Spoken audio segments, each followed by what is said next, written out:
Indeed. Look who you've got on the radio today. This is DJ Haust filling in for Chris Hand. Very excited to be here and appreciate y'all tuning in. We have a heck of a show for you. In fact, right at the top of the hour to start the show, I know, unorthodox, have a guest on right at the very beginning of the show, but here we are. We have Representative Andy Ogles. Very excited that you'll be joining us this morning to tell us all of the shenanigans going down in Nashville. Thank you, Congressman, for being on.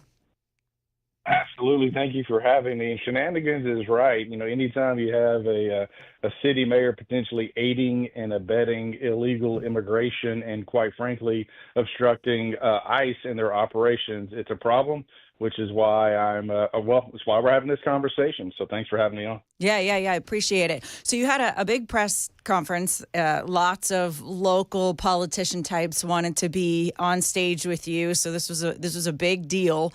But more than just the show, can you tell me the substance? What happened? Yes. Why were you there? What did you talk about? So, if you take a step back, you've seen increased operations and deportations by ICE. Of course, this is under the direction of the President of the United States, President Trump, his vision for securing the border, and quite frankly, initially targeting those violent criminals that are in communities across the country. So we've seen here in Nashville, murderers, rapists, child traffickers, drug dealers, all being targeted, apprehended, and deported. Then you have the mayor of Nashville come out and require law enforcement to report any interactions with police. You had him encourage, there's a community oversight board that the citizens of Nashville should file a complaint against law enforcement if they're doing their job and helping to deport illegals. And then there's this nonprofit that's been set up that, again, the question would be, is there any federal dollars that went to Nashville that's now being funneled to help illegal immigrants evade law enforcement? So I'm on the Homeland Security Committee. I'm also on Financial Services, but Homeland Security and Judiciary, we actually have a letter that'll be going out today that we're announcing an investigation into the city of Nashville, specifically the mayor and any financial wrongdoings there, just to make sure and to hold accountable Nashville. But also it sends a message to other cities across the country. So whether it's Chicago, New York, Nashville, Tullahoma for that matter, if you're aiding and abetting illegal immigration, we're going to come knock at your door. Yeah, I love that you're doing this because I feel like federal congressmen, senators at the federal level have a tendency to stay out of state business. This, however, transcends that kind of natural delineation between, a city, a state, and federal because it is an immigration issue. So it's nice to see you kind of coming back to the constituents and saying, okay, we're doing something at the federal level to protect you here locally. That doesn't happen very often, and I think this is a really good thing. As far as the teeth of it, though, is there anything that is going to come out of this? Is somebody going to jail or, somebody getting fined? Is the nonprofit going to be shut down? Because I think where probably most of the people listening to the show today is that we hear a lot of talk all the time. You seem to be a man of action. Obviously, a letter is a good thing, but what's the next part of this? Yeah, and great question. And so we would be an investigative body. So we would have the hearings, request the documents, go through that information, do follow-up. And then if we find anything that would warrant review by the Justice Department, by Pam Bondi, by Kash Patel, we would turn that over to them. And then it's up to them. At that point, it's out of our hands. But what we're doing is the due diligence to gather that information for the other side, which is the Justice Department. So we'll see what happens. I can't promise that anyone will be arrested and quite frankly, maybe there is no illegal act here. Maybe Sure. there is no collusion. We don't know. And so you go into it with eyes wide open. You're looking for facts. You're looking for proof. And you just follow the facts, right? So I'm not going to cast aspersions on anyone to say, hey, you're guilty of X, Y, or Z. What I can tell you is it looks like that the mayor of Nashville may be or may have been colluding to help illegal immigrants evade law enforcement. If so, that's a crime. You look at that state legislator who posted on her own social media, Afton Bend, where she used her car to block and delay ICE agents, four different cars, as a matter of fact. And she was bragging about it. Well, guess what? That's a crime. Right. Now, we've sent that information. We grabbed that data, those videos. We've sent it over to the Justice Department. Whether or not they pursue it is entirely up to them. Now, we can certainly say, hey, we think this is serious. We think that you should send a message so that people understand that you cannot impede law enforcement. And here's the other thing. Here's the other thing that's significant. Because you have all these blue mayors, because you have legislators like this Afton Ben, making law enforcement out to be the bad guy when in fact they're the good guys. They're the ones trying to make our communities safer. We've seen a 400% increase in attacks against law enforcement. Jeez. Ladies and gentlemen, that's a reason why you can't get a law enforcement officer. Nobody wants to go work for the Memphis Police Department. Sure. That's why cities like Nashville don't have the same numbers of cops they would have had, per population that they would have had 10, 20 years ago, is because the mayors, the councilmen, and the councilwomen, and the state legislators are making them to be the bad guy when they're simply doing their jobs. They're trying to keep our city safe. And when you go through the list of folks that were deported, 10 murderers, 7 attempted murderers, a kidnapper, 2 life terms were in that bunch, 730 years in prison, 36-year-old man who shot and killed his neighbor. There was a guy from Iraq that had raped a 10-year-old girl. Jeez. This is who you're going to defend? Right. Like, you got to be kidding me. I want these people off the streets. I want them out of our communities. I want them out of the freaking country. Let's send them to El Salvador to Sacat prison where they'll never see the light of day. And my daughter and my wife and your family and you are safe. That's right. I think that's a reasonable expectation. Well, and I don't think you're being too dramatic here. Nashville cops have obviously a really difficult job. We've got a tourism sector that is just booming. It is growing, quite honestly, out of control. We've got plenty of people moving here from other states and trying to escape. I'm one of those. I actually moved from Minnesota, and I call myself a political refugee from Minnesota, Stan, because they want so badly to have safe places, right? We moved from, George Floyd riots and COVID lockdowns, or if you're in California, from the homelessness and all of that, and Gavin Newsom and his terrible policies. You're moving from these places that are drug-ridden and everything else, and you're hoping that in Tennessee, because it's going to be run by different people who have more conservative values, that it will be a better place to live. I think by and large, Tennessee wins. I think, we certainly are a better place to live, but Mayor O'Connell is not making it easy. He's definitely making it more difficult. He's so focused on his tricycles and his, fancy purple buses that he's forgetting that the main purpose is to keep people safe when it comes to our law enforcement. And I just appreciate the heck out of what you're doing. What should we be looking for? Obviously, I'm following you on X, so I'll keep the folks informed. But what should we be looking for? What's the next step in this? Well, so we'll obviously put the letter out there. I'll send you a copy of it, and then we'll start requesting documents and information if warranted. We'll have hearings on it again to bring this information to light. And my hope would be is we can expand this to other mayors and other cities who have done the similar.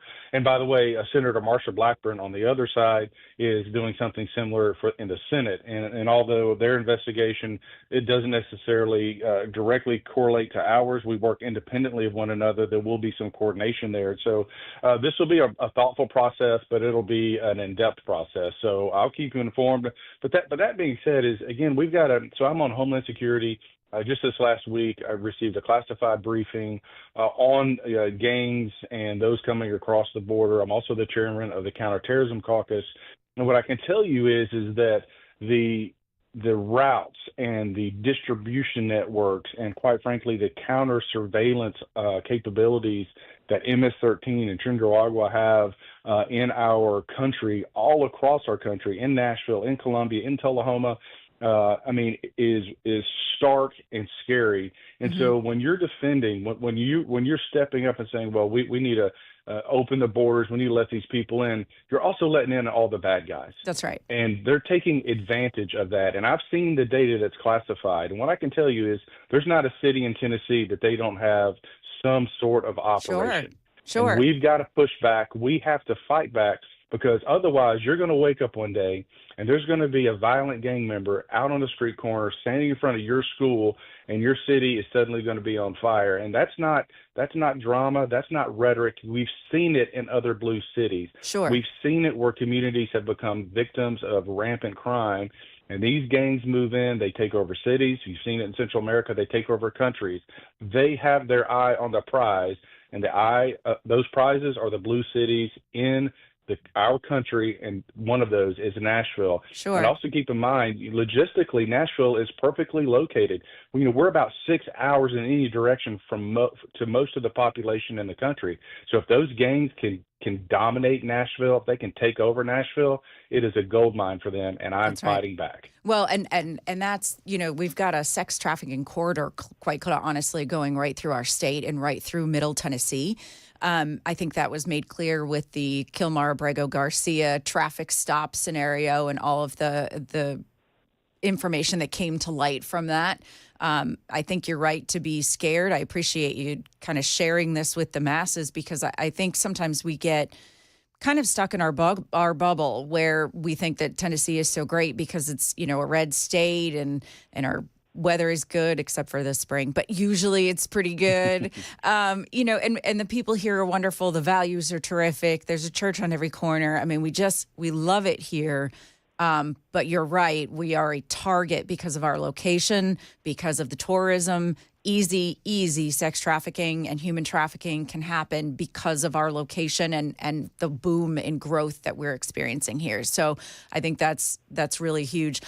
Congressman, do you have another minute? Can I pivot you to, because I feel like I would be remiss if I didn't ask about the big, I don't like calling it a beautiful bill, but the big bill, obviously passed the House narrowly, and obviously not your chamber, but I would be remiss if I didn't ask where you think this is heading.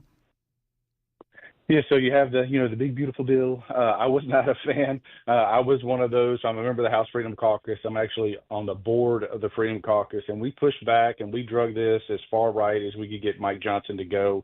What's unusual in this circumstance is typically the House of Representatives is more conservative than the Senate.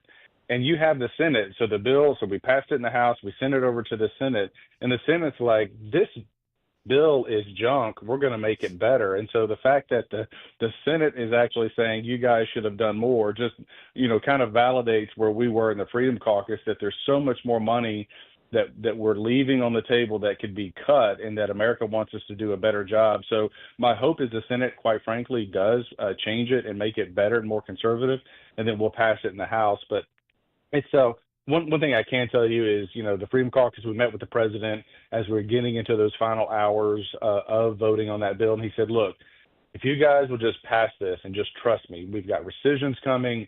We'll do another bill like this. We're going to cut, and we're going to cut some more. He said, but I need some runway. I need to get money to Homeland, to the border for deportations. The tax cuts, we want to signal to the market that the tax cuts are going to be permanent. Even though the tax cuts don't expire till the end of the year, he wanted to make that, codify that, so you could send it to the bond and the stock market and foreign investment and companies that want to expand to create more jobs, that the tax cuts were going to be permanent. So I understand the strategy. I think we still should have gotten more. I was one of the holdouts to the very end. But that being said, I'm friends with the president, or I have a relationship with the president, and he asked us to trust him, trust his judgment on this. That's what we did, and we're going to keep fighting and get more for the American people. Brilliant. I heard Senator Kennedy on a show last night basically saying that he thought it was going to be changed up quite a bit. They will pass something, and then it'll go back over to the House. So the thought is, hopefully, it will be fixed, so to speak, and instead of being this kind of big, fat, complicated, but still somewhat attractive and approachable bill, it will, in fact, be a big, beautiful bill by the time we're done. Right. All right. Well, I appreciate that so very much. We've got to jump over to a break here, but I am so grateful that you came on the show this morning. Please send me over any of that information. We're obviously buddies on X. Appreciate that. So we will have you back again, Congressman. Thanks so much for joining us. Absolutely. Thank you so much. All right. We're running a little behind. We're going to a break, and when we come back, we'll have more.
Nashville's so-called belonging fund is about to get some extra scrutiny. Also, Israel says it has killed another Hamas leader. Got those stories coming up here at 9:30 on Super Talk 99.7 WTN.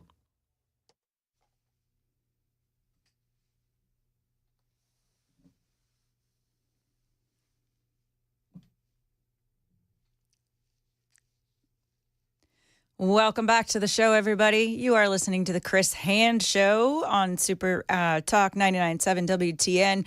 Obviously, I am not Chris Hand, and we started this show kind of with a bang. I understand, a little unorthodox to start without all the introductions and the hoopla, but when Congressman Andy Ogles, who's doing big things in Nashville and doing things for the people of Tennessee, and he says he can come on right at the top of the hour, that's what you do. You have the man on the show to explain what his agenda is and what he's got going on.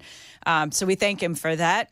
Again, I am EJ Haust. I like kind of doing things a little under the radar. So you'll find me on X at EJ under the radar. I like finding the news that doesn't always make the top of the headline list, and that sort of thing. So sprinkled throughout the program, in addition to your regular and your normal, typical news cycle, we will hit on all the big topics, I promise. But I do like to kind of sprinkle in some things that you might not hear elsewhere. So definitely give me a follow on X at EJ under the radar. Okay, so let's just continue with this Doge cut / big, not so beautiful, but somewhat attractive bill.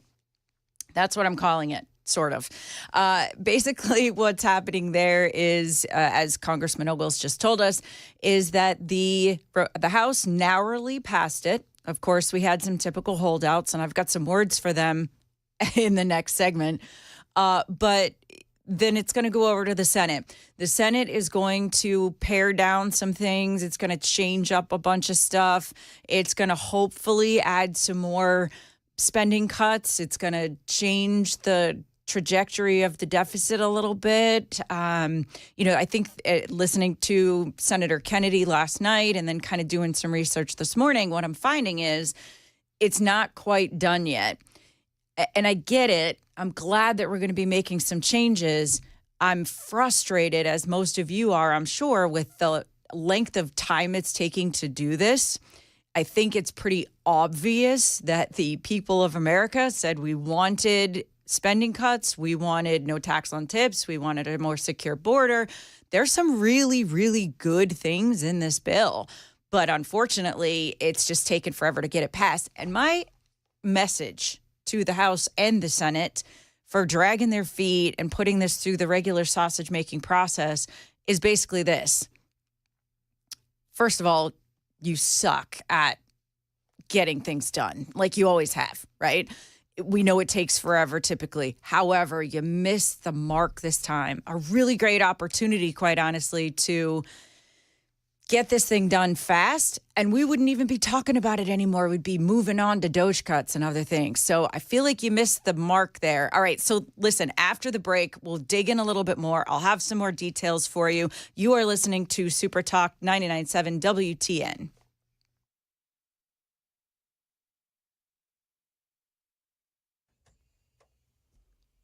Good morning. It's 9:30. I'm Joan Jones with your top stories. Couple of traffic trouble spots this morning. One in Franklin, where crews were out replacing a utility pole on 3rd Avenue. It shut down Church Street to Pinkerton Park, and on South Margin Street between 4th Avenue South and 2nd Avenue South while that work continues. And then in Hillwood on 40 eastbound at Charlotte Pike, there's a crash and the right shoulder is blocked off. In the news, a member of Nashville's Metro Council calling for the so-called belonging fund to be investigated. Channel 4 Steve Mailing reports. Section 8 of U.S. Code 1324. It's the basis for Metro Council member David Benton's request, seeing if a not-for-profit fund is being used to help illegal immigrants.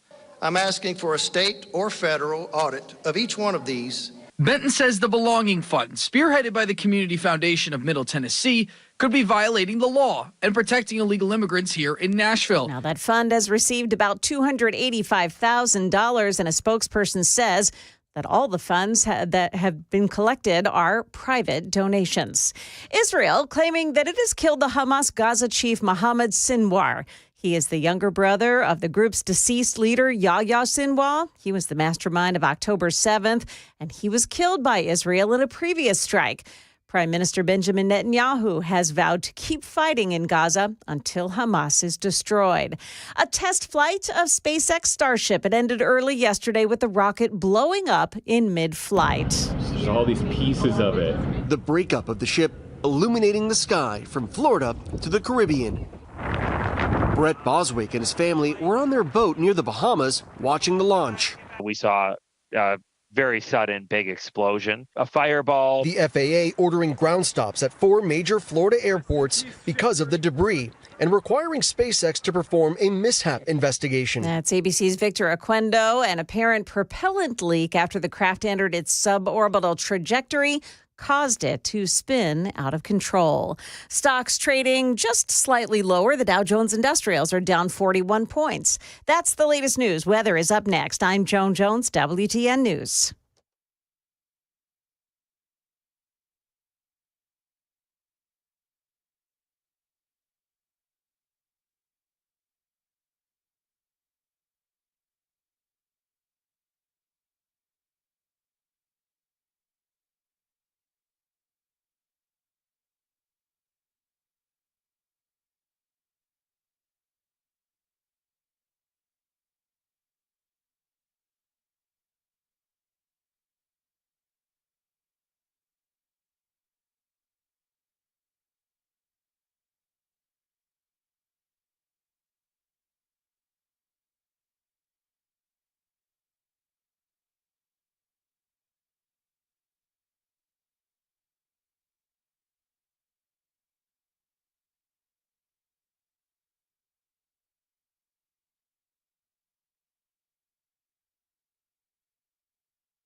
the most interesting music in radio. You'll find it here at Super Talk 99.7 WTN for sure. This is EJ Haust. I am filling in for the great Chris Hand, taking a much-needed vacay with the fam.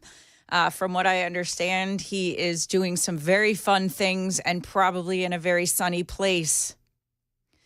Yeah, he said he'd be on a beach somewhere looking for seashells that might be posted someplace, looking for maybe random numbers or. If he doesn't post on social media some seashells, I'm hoping for it. Just a nice little throw out to a certain other person that happened to find some seashells. I mean, that might have been in the news recently.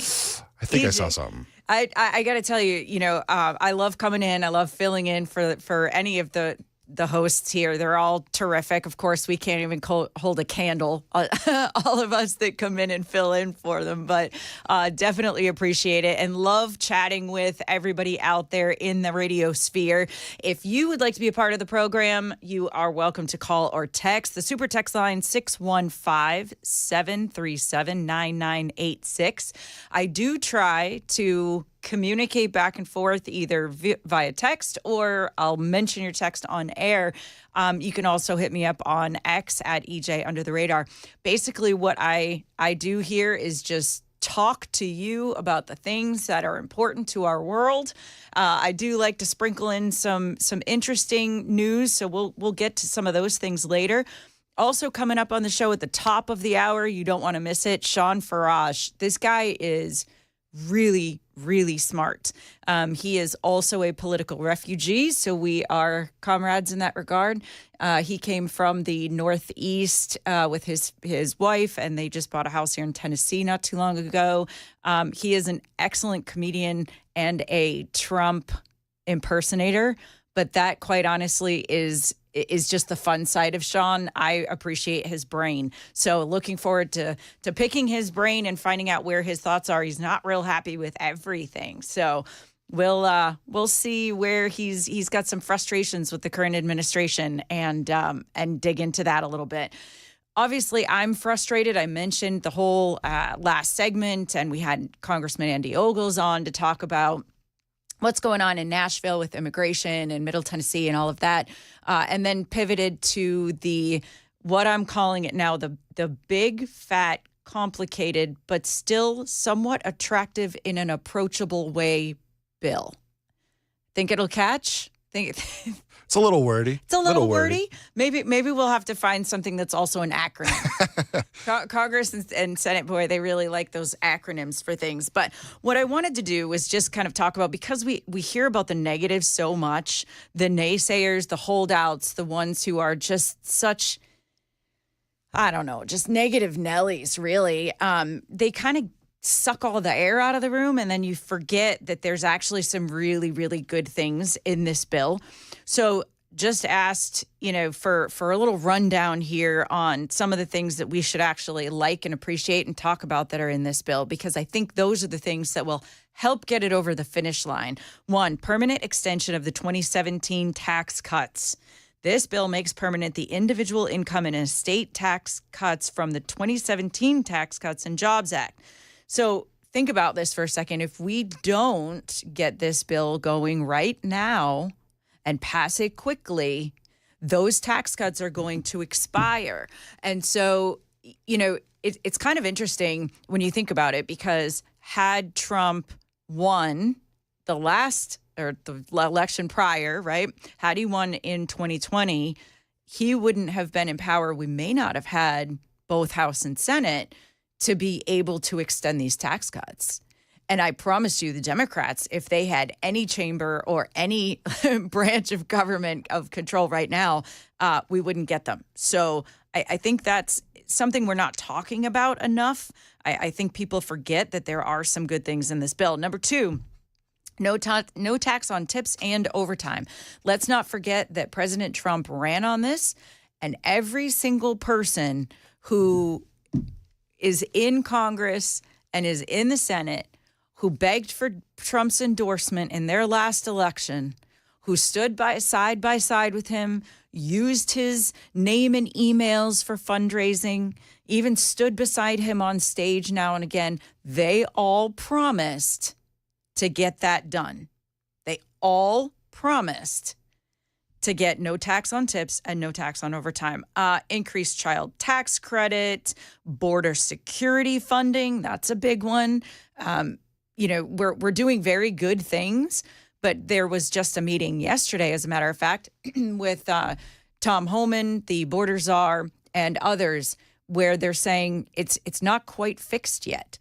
Like, we've decreased the number of people coming across, but the deportations, they're not good enough yet.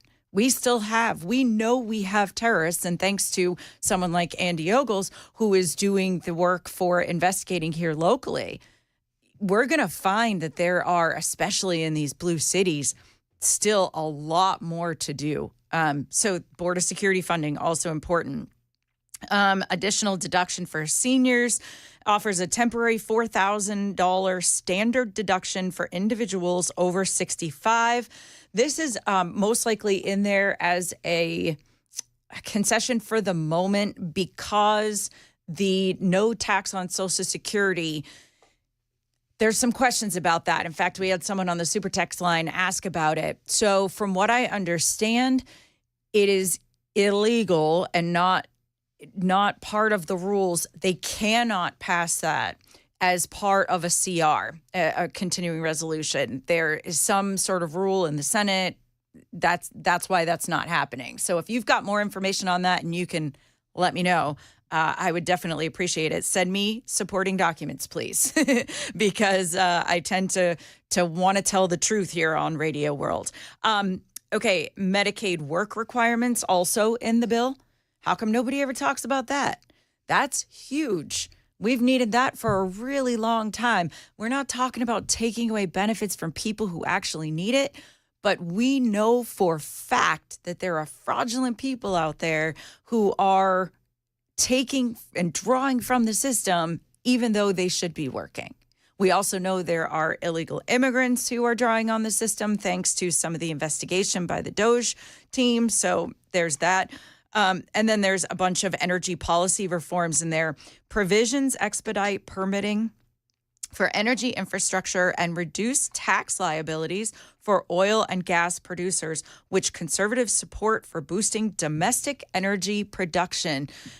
Really important for us to get energy independent again, and this bill would help move us in that direction. So my word for all of the naysayers, for the holdouts, for the so-called principled Republicans, principled conservatives, is instead of just trashing everything, how about you try and move the ball forward for a change? I know I'm going to tick some people off. Some people aren't going to be real happy with me, but I'm going to be totally honest with you here. I'm not a huge fan of Thomas Massie and Rand Paul right now. I'm just not. I understand what they're saying. They both say a whole heck of a lot. They talk a lot. They trash Republicans a lot. They vote no a whole heck of a lot.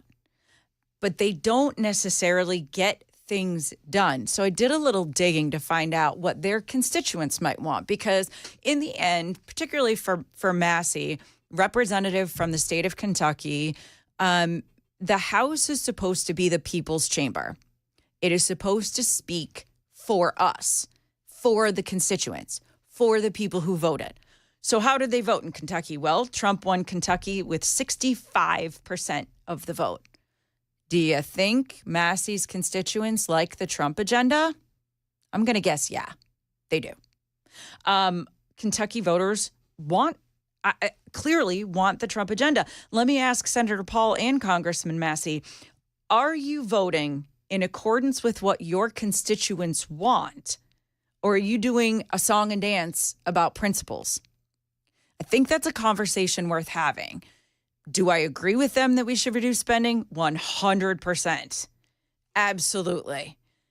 Is it possible to get everything we want all at once? No, that's not a thing that basically, you're sacrificing good things, that list and much more that's in this bill. The good things, you're sacrificing them for search of what? Perfection? You're looking for perfection? Rand Paul posted to X, and I want to read this to you directly because I think this kind of speaks to what his role has become in the Senate. He says, and I quote, "Until everyone in Washington gets serious about paying down our national debt, I'm a no." Did you hear that? Until everyone in Washington gets serious about paying down our national debt, I'm a no. Everyone, Senator? You really think that you're going to get everyone? So basically, you are no better. You're no good to the Republican Party. You're no better than the Democrats. Same goes for Massey. Everybody says, oh, well, I respect the man. I respect his views. Sure, we all do. But, well, that but means you don't get anything done. Like, I get it. This isn't our ideal bill. But if y'all had passed it a month ago, we wouldn't even be talking about it right now. We'd be talking about DOGE cuts. We'd be talking about border security. We'd be talking about the 250th anniversary of America. We would be talking about a million other things and actually getting good things done. But quite honestly, all of these holdouts on the Republican side are mucking up the system so much, we can't even move forward with the other things, with the really, really good things that they would probably vote yes for. So here we've got Senator Rand Paul saying, until everyone is on his page and believes the same way he does, then he's a no. He's just a no all the time for no good reason. That's it. Rand Paul, he's a no. Well, I don't think Kentucky voted for that when 65% of them said, I would like the Trump agenda, please. They made that pretty clear.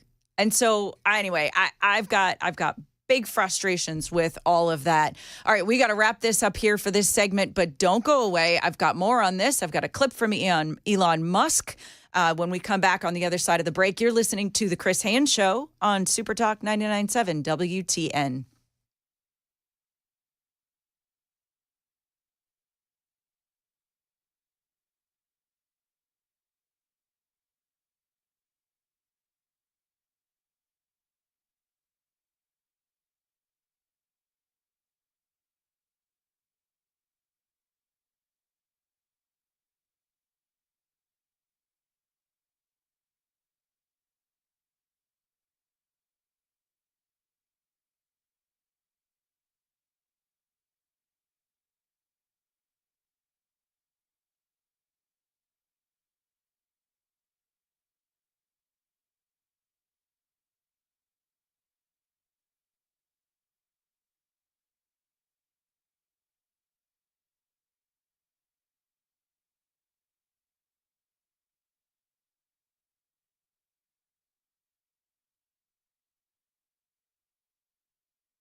A judge clears the way for some Doge workers to dig into some payment systems, and President Trump goes back to the Supreme Court.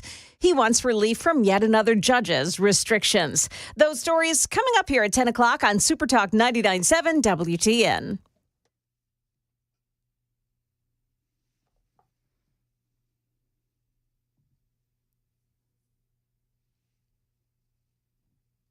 Welcome back in to the Chris Hand Show.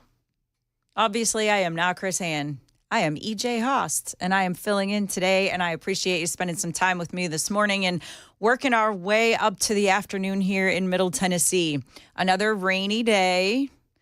Joan Jones on the news. We got Mason behind the glass, pushing all the buttons. Thank you, sir.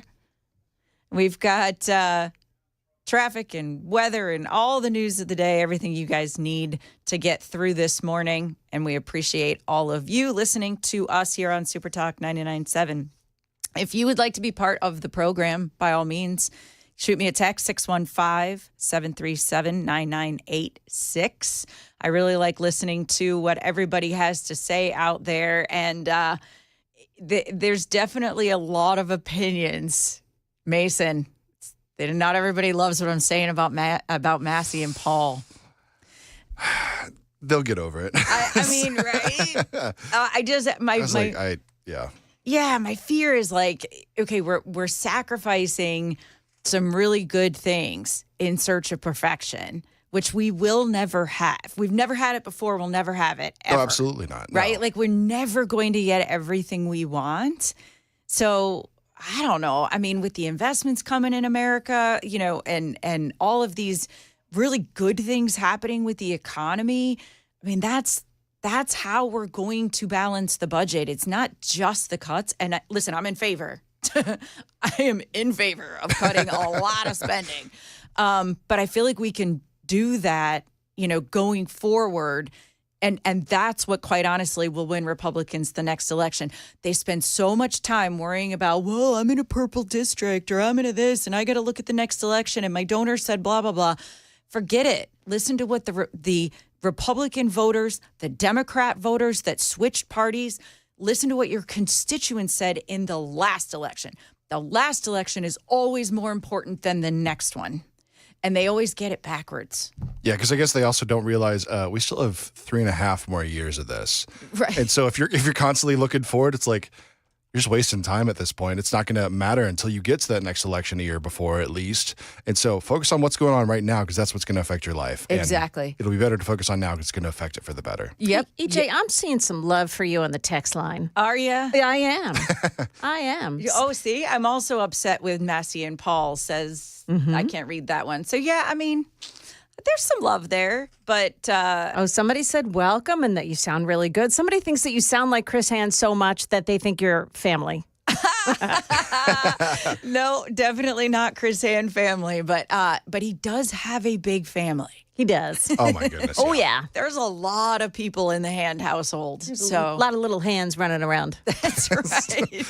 That's exactly right. That's exactly right.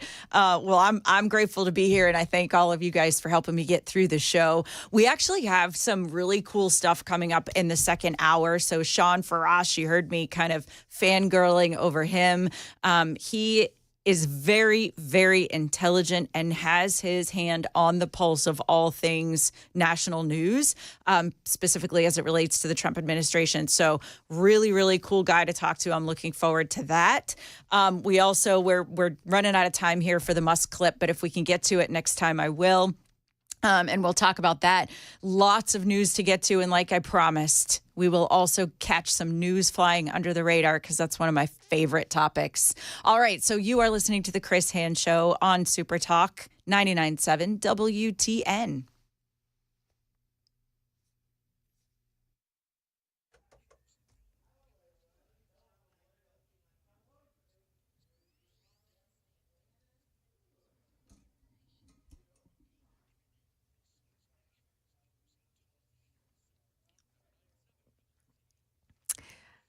Good morning, 10 o'clock, and I'm Joan Jones with your top stories. Israel is claiming it has killed the Hamas Gaza chief named Mohammed Sinwar.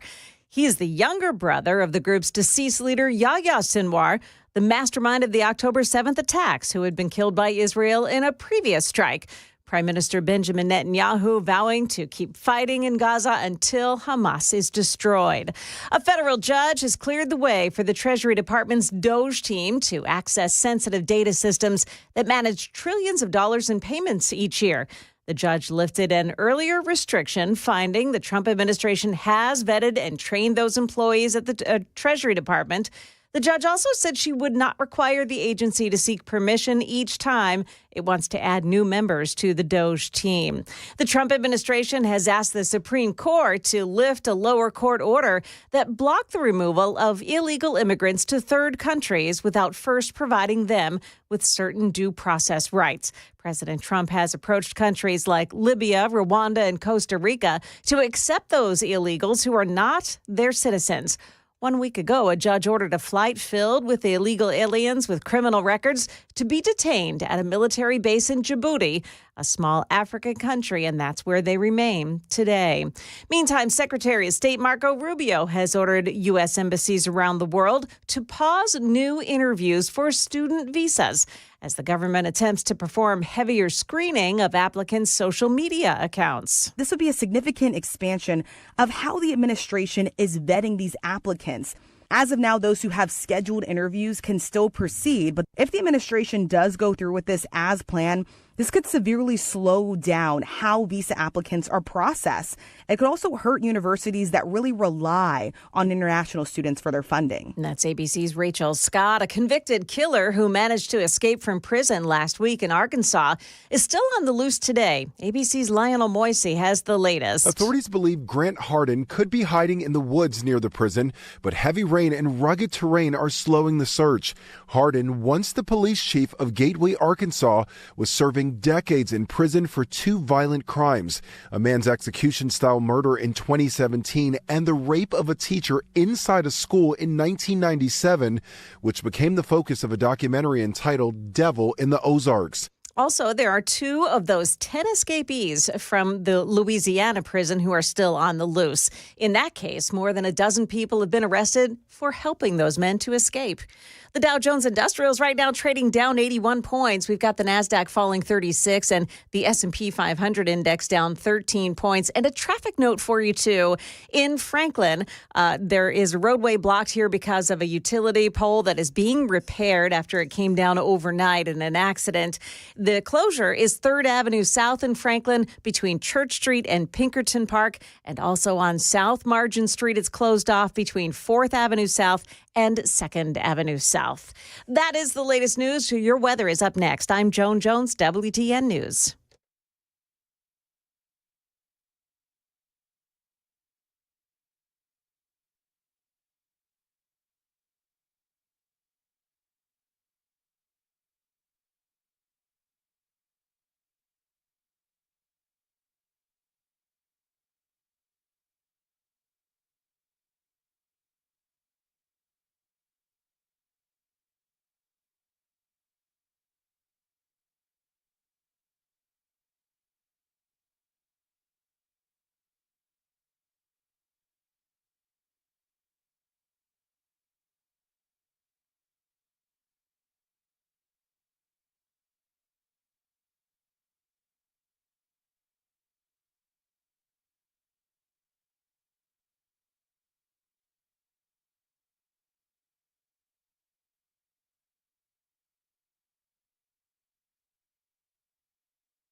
Welcome back to the show, friends. This is EJ Haust filling in for Chris Hand, and I am thrilled to death to introduce to you Mr. Sean Farage.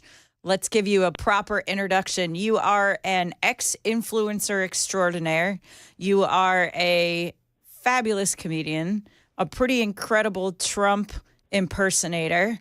But what I like most about you is your brain and how smart you are and how you have the pulse of the news of the day. Thank you for joining the program here, Sean Farage. Thank you, EJ. It's a pleasure to be on with you. Honor to be on with you.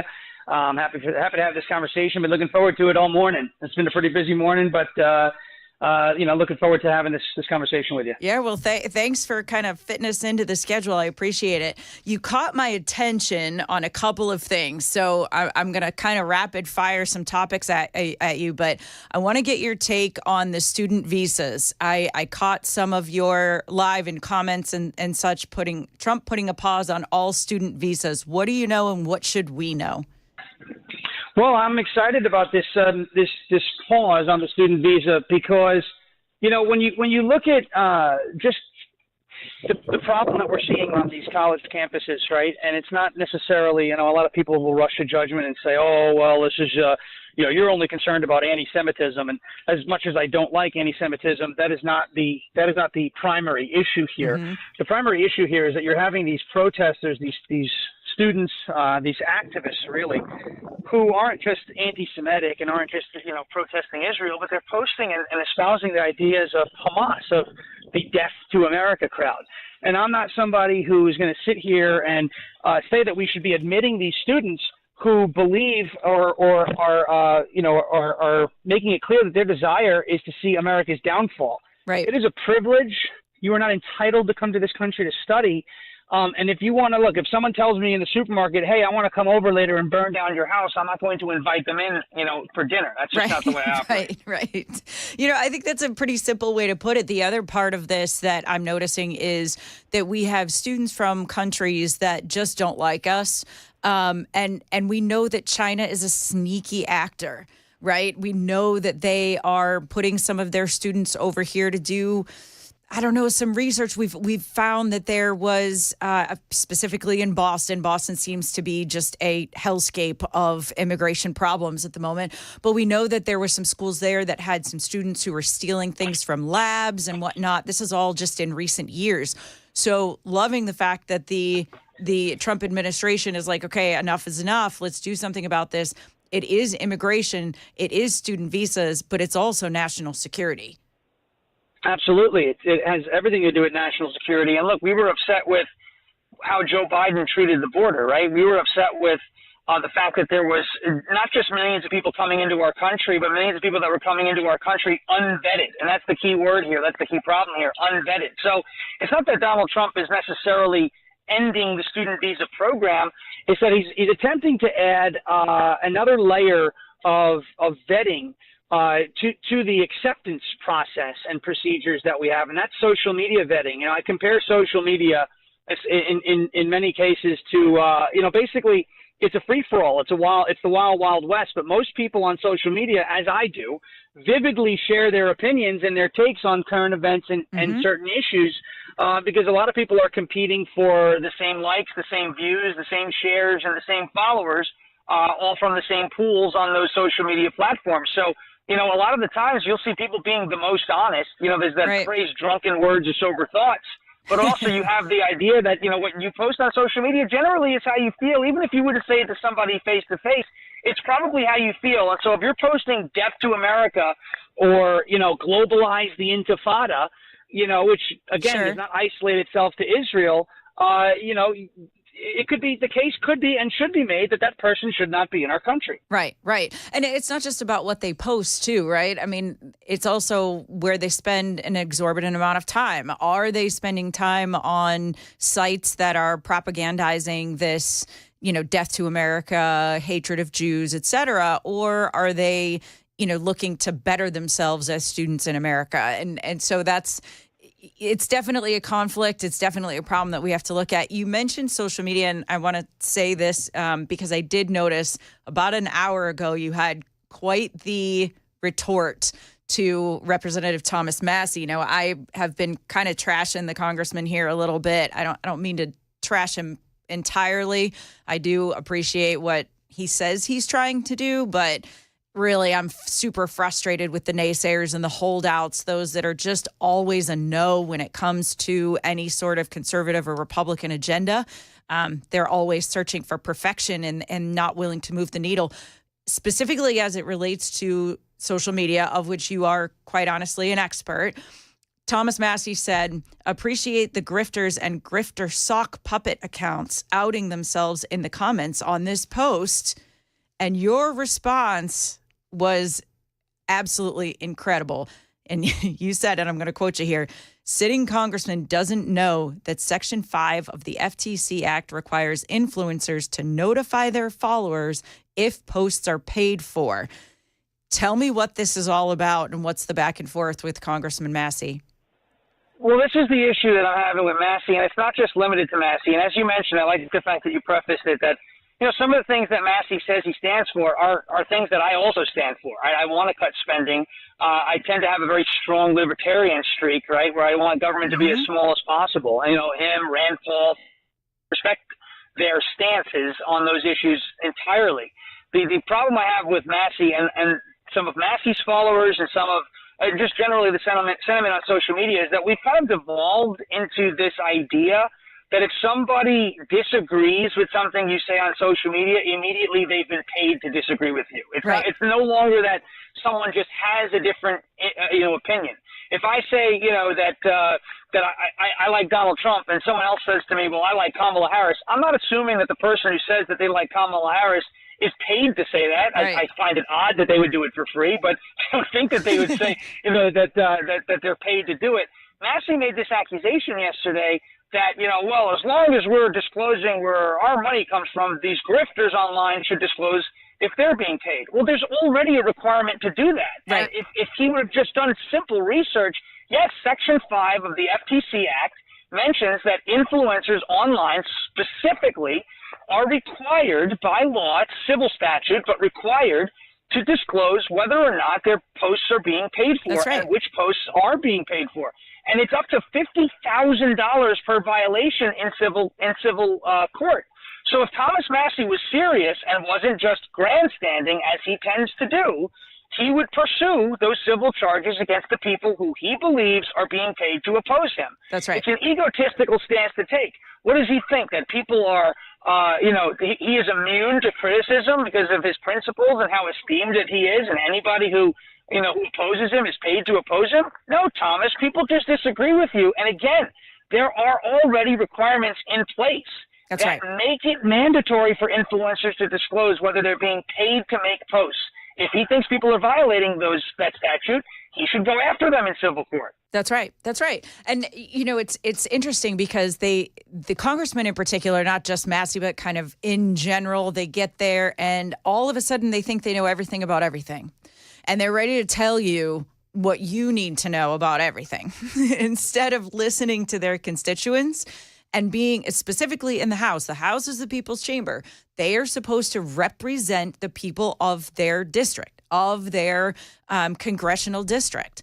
And I feel like we've lost that on all sides of this coin, right? I mean, Democrats certainly don't do it. They just, go in lockstep for everything. Republicans are, unfortunately, we have to worry about grifters and holdouts and things like that. Naysayers like Massey, and then also the rhinos. It seems like we're always fighting somebody with this. But in the end, if everybody would just listen to their constituents and do what they say, I think it'd be a better system all around, right? Wasn't that what it was supposed to be designed to do? Exactly. Well, and this is the problem that I have with a guy like Tom Tillis of North Carolina, right? When he opposed Ed Martin's confirmation, which I thought was a grave disservice to the Trump agenda and the American people, when people asked Tom Tillis, well, why do you oppose this? What's the deal here? He kept saying, well, I don't feel comfortable putting somebody in a position. Me. It sounded like he was warming up to sing. Right. It was unbelievable. So, and all I heard was me, me, first person, this, that, the other. You're not there to represent your best interests, Tom Tillis or Thomas Massey, or you are there to represent your constituents. That's why right. not have a poll? Look, if Tom Tillis ran a poll of his constituents in North Carolina. And it has to be scientific. It can't be something on social media that could easily be manipulated and shared into groups, et cetera. But go commission a poll. I'm sure he's got the money to do it. Poll your district, or he's a senator, so poll the state and see if your state supports Ed Martin's confirmation or not. And if that poll comes back and says that they don't support Ed Martin's confirmation, then Tom Tillis is well within his right to say, you know what, I don't support it because they don't support it. It's actually the easiest way for these representatives to avoid accountability. That's right. They're just doing what the people want. It's the easiest job in the world. Right. Find out what your people want you to do, and then do it. If somebody has a problem with the decision you make, you could literally pass the buck to your constituents and say, look, I'm not here to represent me. I'm not here to represent you. I'm here to represent them. And they told me what they wanted. That's what I did. That's the way a representative democracy or republic is supposed to operate. That's the type of system I'm told that we have. And yet we have these congressmen, these senators, these politicians, these bureaucrats. Bureaucrats aren't elected, but you've got these people who are supposed to be public servants that are serving themselves instead of serving the public, and it makes me sick. Yep, absolutely. Absolutely. You're 100% spot on that. I had on Representative Andy Ogles first hour of the show. For everybody who missed it, please go back and watch the podcast because it is absolutely worth it. And he's got quite a lot going on here in Nashville. You also moved from a northern state. I moved from Minnesota. I call myself a political refugee from Minnesota, Stan. You moved from a blue state also. Tell me about your experience. We've got 2 minutes. I just want people to know who you are and then tell me how they can find you. Sure thing. Yeah, my wife and I moved from New York. She's originally from Florida. She moved up with me for the final 6 months of the 2022 campaign. I was running a very influential grassroots organization up on Long Island. We were trying to help Lee Zeldin over the finish line, just fell short. But we moved out of New York. We moved to Tennessee. It's obviously a very tax-friendly state, a business-friendly state, and a freedom-friendly state. Mm-hmm. So I, just like you, EJ, we are political refugees. We got out of that blue hellhole known as New York, and we're happy here in Tennessee. Homeowners here in Tennessee. We just went through a hailstorm last week, which was quite an experience. But no, it's all good. Very happy to be here, and yeah, you could find me on X. That's where I'm the most active at Sean SHAWN _FARASH. Website is Farage FARASHmedia.com, and my show runs every day, Monday through Friday, 10 a.m. Eastern to 11 a.m. Eastern on Rumble.com/LFATV. It's called Ungoverned. We have a great time, and it's been great talking to you. Yeah, it's a really fantastic show, and I'm glad to know you. I appreciate your spin on everything, making it easy to understand, funny, and just really terrific. Glad you're here in Tennessee with us. Sean Farage, everybody, thank you so much for joining the show. Appreciate you. Thank you. Appreciate it. All right, everybody. When we come back, that clip that I promised of Elon Musk, I promise we will get to that. And then we're going to kind of put a pin in this topic because who the heck wants to just talk about negative stuff all the time? I don't want to be ripping on my side for an entire 3-hour show. So I promise we will put a hold to that. You can reach us on the super text line 615-737-9986. You are listening to the Chris Hand Show on Super Talk 99.7 WTN.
The effort to get Tennessee law enforcement agencies to partner up with ICE. And you won't believe what caused a big delay on a Delta flight last night. That and more coming up at 10:30 on Super Talk 99.7 WTN.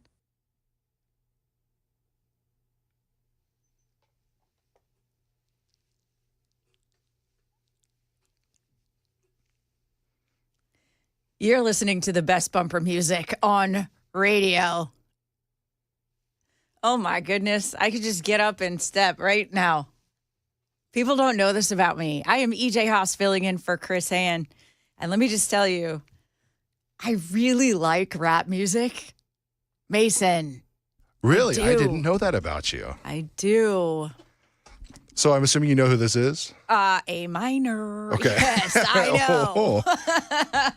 I know. Yes, I have the jeans that come over the shoes. I can, they ain't like us. So, That's good. I love that. I love that. So, every other host that fills in is like, this is an interesting choice. And I'm like, you guys don't understand. This is huge. Here's a fun fact about EJ. I know all the words to many rap songs.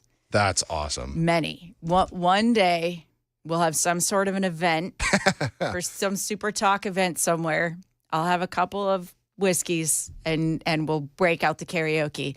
I mean, seriously, like Cardi B. Just saying, we got the mid-year review coming up on Tuesday, June 17th. Oh, I'll be back in Minnesota. Oh. Yeah, it's like my least favorite thing to do is to go back to Minnesota. We moved here to escape the COVID lockdowns and the crazy that was Tim Walz, George Floyd riots, all of that. Oh, yeah, I bet. It destroyed the state. It was previously a very beautiful place. The city was amazing. Minneapolis, St. Paul, really, really cool place to be. Just cool art scene, good music scene, lots of good food, fun shopping. And it's just, it's a hellscape now, unfortunately. Yeah. Glad you're here now instead of Me too, but I do have to go back on occasion because I have this whole real job thing when I'm not fun, having fun on X and spending my morning with the Chris Hand show. But there you go. You're going to learn a little bit more about EJ every time I come on. I'm here for it. I'm here. Always here to learn. Very good. I got the super text line 615-737-9986. 0490 says whiskey in big letters with exclamation points. Yeah. And then obviously not everybody is going to like the music choices here. We have, why would anybody call that poop emoji music? Just a hater. Just a hater. I'm not going to please everybody. Jesus couldn't please 12. So it is what it is. True. Oh, so true. All right, let's listen to what Elon Musk has to say. He is stepping back maybe from politics a little bit. Let's play clip 3. Yeah, first of all, any program in USAID that had any semblance of merit was retained and folded into the State Department. So, and if there's some exception to that, we're all ears and we'd love to look at it. We just want to see the evidence that the program was actually doing good and not just funding graft in D.C. and warlords in some country. Because over and over again, we saw sympathetic sounding programs. Right. But when we actually said, well, please show us pictures of the recipients of the aid, or let us get into contact with them. No pictures were forthcoming. They didn't give us any contact information. And we're like, look, we're not going to send money to DC grafters and warlords. That's not a good use of money. Let's bring it down just in the interest of time. But I think we broke Elon. His tone is different. You can tell there's disappointment in his tone, where I think he just, he has these grand ideas. He is a man who gets things done. He wants something done, he gets something done. And I think Washington maybe showed him a level of dysfunction that he just cannot comprehend. And I got to say, I don't blame him. He goes on to say that he's, done quite a lot in politics already, and maybe he'll step back a little bit.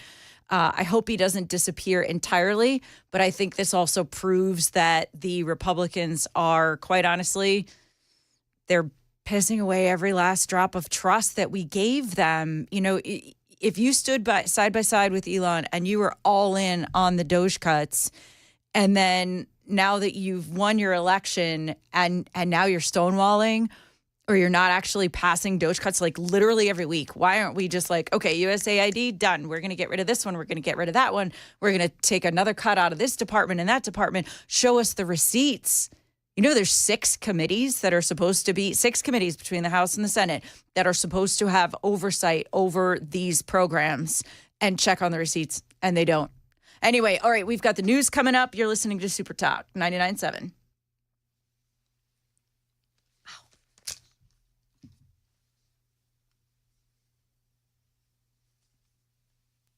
10:30 now. I'm Joan Jones with your top stories. Tennessee state lawmakers are calling on local law enforcement agencies to step up and enter what's called a 287G agreement with ICE. It's a simple partnership that lets local law officers identify and detain criminal illegal aliens. It's legal, it works, and it will save lives. Under a 287G agreement, local police are given certain federal powers to help deport undocumented immigrants. State lawmakers passed a bill during a special legislative session in January, incentivizing agencies to participate, offering grants to those that do. That's News 2's Tori Gessner. Only 8 agencies in Tennessee have so far signed an agreement with ICE.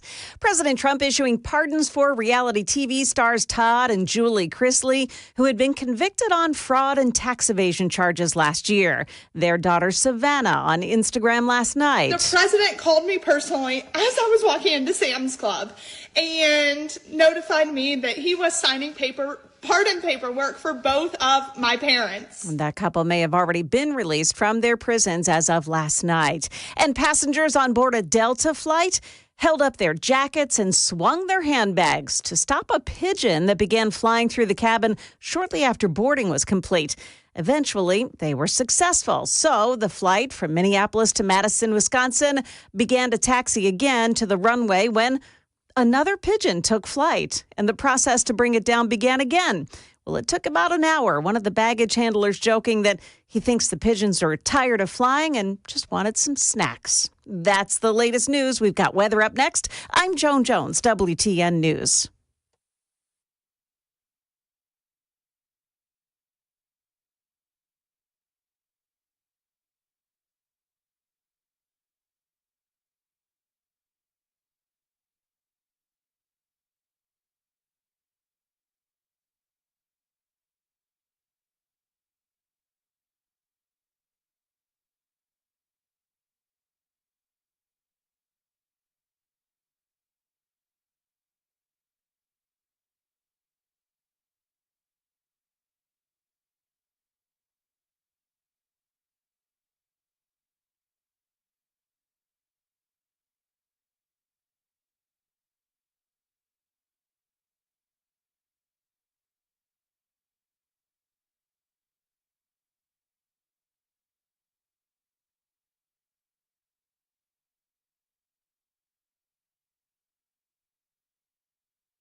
I've awakened a monster now. Every bumper song is a surprise. It's a nice little joy. There we go. He's got some good selections on here. It's so good. It's so good. Yeah. Listen, best bumpers in radio. I've said it many times, for sure. Thank you, Mr. Mason, pushing all those buttons and making things happen over there. Happy to. Appreciate it. I am EJ Haust, obviously filling in for the great Chris Hand. I hope he is somewhere sunny because it's just rain after rain after rain here in Tennessee. Yeah, I think I heard he was going to North Carolina. Brilliant. If I'm remembering right. Listen, anywhere has to have less. Hey, did you know this? Since we're talking fun facts today, Ooh. Tennessee, Middle Tennessee in particular, but Tennessee gets more rainfall than Seattle, Washington. Interesting. Apparently there it's very misty, cloudy most of the time, but here we get more actual rainfall the last couple of years. Yeah. It's like my family's from out there. And so I'm surprised I've never heard them say that because my mom is from heart and center of Seattle. So okay. Perception. Everybody thinks of rain. You know, you think of England, you think of rain. Yeah. You know, but you don't think about that here in Tennessee. But yeah, we get a lot of rain here. Yeah, man. I think we just get it all at once, all piled up. Whereas there's a little more sporadic. Oh, man. We deserve a beautiful summer because this spring has been, hell on wheels, man. Oh, my goodness. All right. I promised positive things. I promised positive stories for you, and I have a quote. Can you guess who says this, Mason? Are you ready? I'm here for it. Holy crap. It happened. For the first time in our polling history, a majority says the country is on the right track. Ooh. I can't think of who that is. For the first time in our polling history, a majority says the country is on the right track. That would be Rasmussen's Mark Mitchell. Ooh. Big report came out today saying for the first time in its 29-year polling history, Rasmussen shows that 50% of the country believes America is on the right track, which compared to the 45% who say we're on the wrong track and the 5% who can't figure out. Can't make up their mind. Right, where to put the milk in the fridge.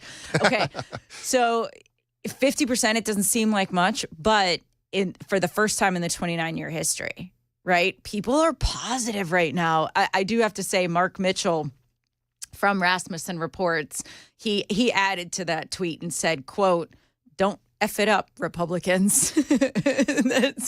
I tend to agree with that. Please don't screw this up for us.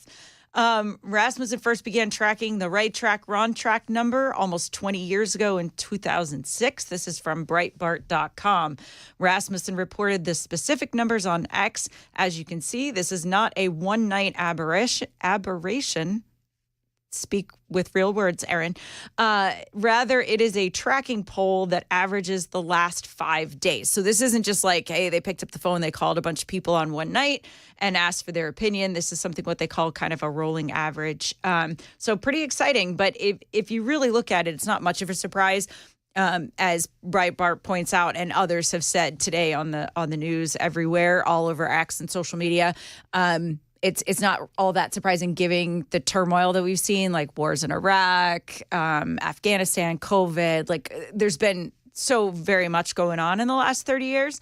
But this is pretty big. I also think it furthers the notion that the American people put forth a massive mandate and we want to see it enacted. Like we're really happy with the things that the Trump administration is doing.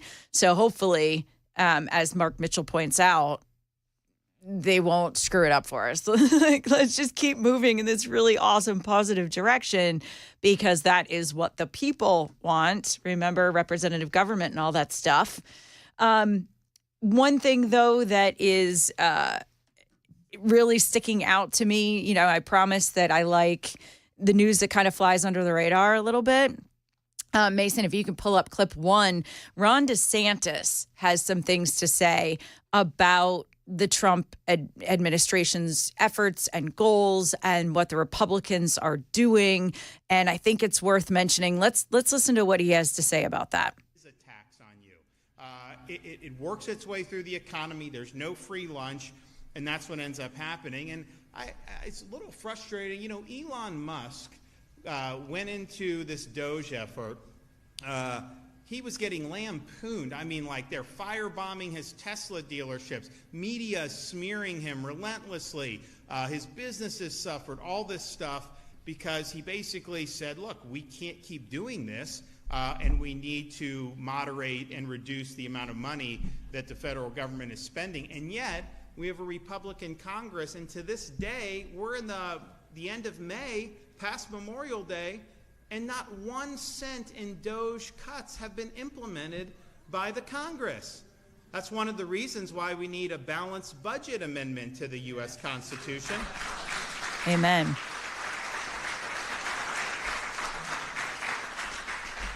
It's another reason why we need term limits for members of Congress. Yes, please.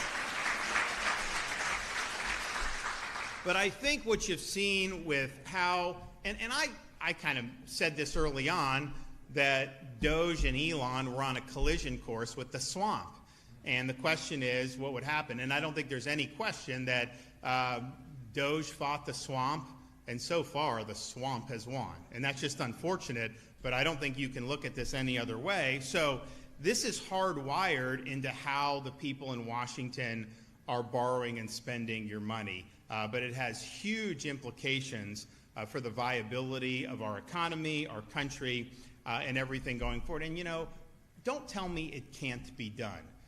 When I became governor, so if you look at, Florida's been a state for 180 years, if you look at all the debt that's been accumulated over our entire history of statehood, just since I've been governor, we've paid off 41% of it. And we're doing more every day. So that's not adding to debt, that's reducing debt.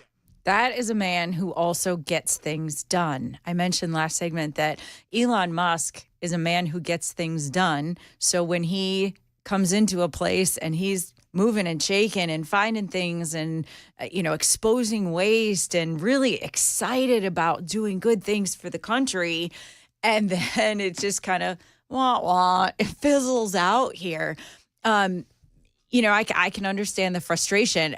Ron DeSantis is saying what we're all thinking, which I think is pretty awesome too.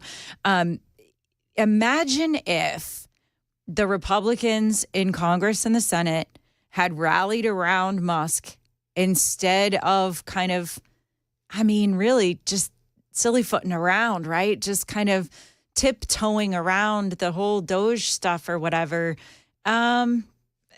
Maybe we'd be having a very different conversation right now.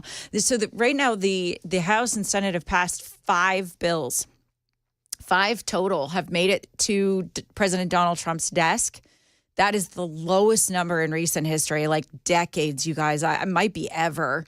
They haven't done the things that we want them to do. Now, thankfully, in the age of Trump, he's doing everything he possibly can. The man has more energy. He went to a rally one time. I think it was in Michigan or something. Got on the plane, talked to reporters. It was 2 a.m, went back to the White House and then signed an executive order before getting up and getting started the next morning again. He is a fast mover. We're talking about people who get things done. Ron DeSantis in that clip, you heard him, don't tell me we can't get it done. That's because his state is getting it done. I'm really just impressed with how quickly things are moving in the state of Florida. He also made gold and silver yesterday. And this is not like him signing some sort of, governor's order or executive order. This is actually moving through the legislature in Florida and making its way to the governor's desk and getting passed and signed. He signed yesterday, making gold and silver legal tender in Florida. So they're doing big things. If we pay attention to these other states that are doing big things, Florida chief among them, I think there's room for us to feel real positive and start looking at what could be possible at the federal level. I really, if we could just get past this CR, this crazy big, what did I say I was going to call it? It's the big, fat, complicated, but still somewhat attractive in an approachable way bill. Yeah, I don't think that's going to stick, but that's Yeah, kind of we how definitely need that acronym. that's how I feel about it, right? It's not great, it's not perfect, whatever, but like let's get things done so that we can focus on the really big things. Now, as far as Doge cuts, yes, we all want them. Thank you to our own Congressman Tim Burchett for being on that Doge committee with headed by Marjorie Taylor Greene out of Georgia. They're doing some good things. They're trying to move bills through committee. They're trying to raise awareness, do the due diligence so that they can get the bills to the floor in the House. Both have said, and I think other members in the committee have also said that they would prefer to be signing, passing legislation on the Doge cuts like every week. And it's just not happening because everything's mucked up now talking about the CR. So, there's a little bit of that. Speaking of Tim Burchett, he had something to say about the Chinese purchasing commissaries on our military bases. That's kind of incredible. Not sure where to go with that necessarily. I don't think it warrants a whole segment, but let's listen to the clip if we've got it. Mason, do we have that? Let's listen to what he said about this because it is kind of serious. The reason we're in such a bind with China, because Congress sold us out. They sold us out with the lobbyists. There's no reason in the world the Chinese, get this, they own property around our military installations. It's bad. Yep. We've allowed them to buy farmland. Yep, So around where I live. control a commodity, that's bad news. And this is the one that I find most egregious that nobody's really paying attention to. They own some of the commissaries in our military installations. Oh like, my well, God. what's that do? Does that, I mean, they're going to know we bought a stick of gum? No. You run that credit card, they're going to know, oh, it's a lieutenant colonel. He flies a F whatever. And they're going to know our troop movements. They're going to know our military installations, where they are. And they're in our learning institutions. They're in our research institutions. And they'll tell you, oh, no, they're not in the classified stuff. They're in the stuff over here. Yeah, that's scary. Can I just ask why? Why are we selling land and business on our military bases to foreign companies? Anybody else find that absolutely wacky? Like, I'm baffled. I'm completely blown away by that. Really, really bananas. So you're listening to Super Talk 99.7 WTN. Obviously, I am EJ Haust, not Chris Hand, filling in for him today. I would love your thoughts on this and more. Give me a text at 615-737-9986. I'm getting mixed reviews here on the Super Text line. Some people agree with me. Things are scary. Some people not so much. And not a lot of people like the rap. That's unfortunate. I like the rap bumper music. I do too. I'm such right. a huge fan. It's all right though. I mean, listen, we can mix it up. We can pull in some 70s. I know a lot of those songs too. I mean, I like all things. And if I only liked conservative talent, it'd be like listening to Sean Farage as my comedian and like almost no music whatsoever, right? I mean, there's only so much, God Bless America you can listen to. Sometimes you just need to jam. And so there you go. I like a wide variety of music. When we come back, more on this and the topics of the day on The Chris Hand Show.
Chaos at an aid distribution site in Gaza, and a newly created fund being questioned by a Nashville Metro Council member. We'll have those stories and more coming up at 11 on Super Talk 99.7 WTN.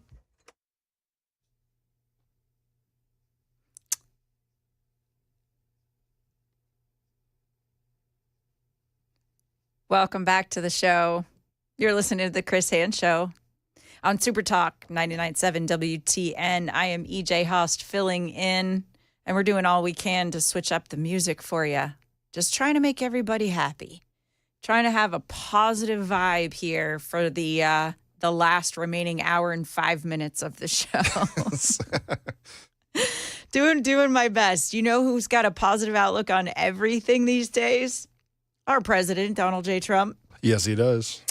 He posted on Truth Social, quote, "I told Canada, which very much wants to be part of our fabulous Golden Dome system, that it will cost $61 billion if they remain a separate but unequal nation. But it will cost, in big letters, $0 if they become our cherished 51st state. They are considering the offer." Who believes that? I think they are. I think, honestly, he's just so stinking brilliant. It's the art of the deal to another degree. This is a very strategic, it's not just a missile defense system. Supposedly, I looked into it a little bit, and it's similar but not the same to what Israel has over their people, but very different, saying that it's not just missile defense. So we're talking drones, we're talking spy technology, space, also a big part of that. You know, what they're able to, other countries, our adversaries are able to do from space, from satellites. Direct energy weapons, perhaps, might be part of that also. So I think it's, to call it missile defense is probably unfair and a little misleading. Of course, we want every dollar of that to be spent strategically and wisely. But I also think that given what we saw over New Jersey, New York, and the drone scare and balloons from China going across the country and all of the other things we've got going on here domestically, probably not a bad idea, even if it's not going to happen right away, but to start letting the world know that we are protecting ourselves, letting the world know that we are going to take America first very seriously and that we're not going anywhere. We will not go down without a fight. And I think that's important. For far too long, we've been really kind of playing the role of the weenies, right? Like, we'll fund everybody with money we borrow. And then we just kind of let them do whatever they want. Send over your students and spy on our labs and our health facilities and our technology companies, and you know, come on over the border and invade our cities and towns and draw on our public systems. You know, we've just kind of let people walk all over us. People who don't like us very much walk all over us as a country for a while. The other thing I'll say about this, too, this is where I say it's kind of flying under the radar. Yeah, he's making a big deal about Canada being the 51st state.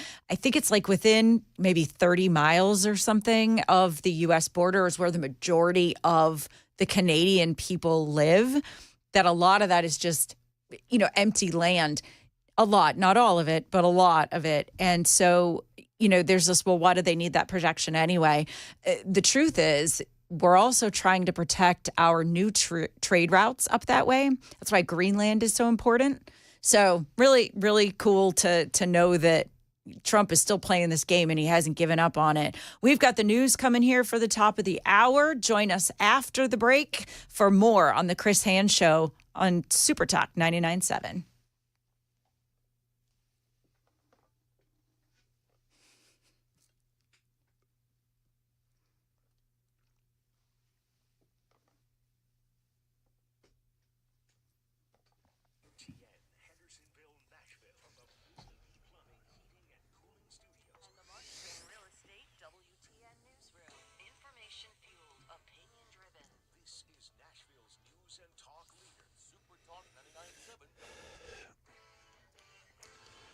Good morning. It is 11 a.m. I'm Jay Harper with your top stories. We'll get you the complete weather forecast here in just a few minutes.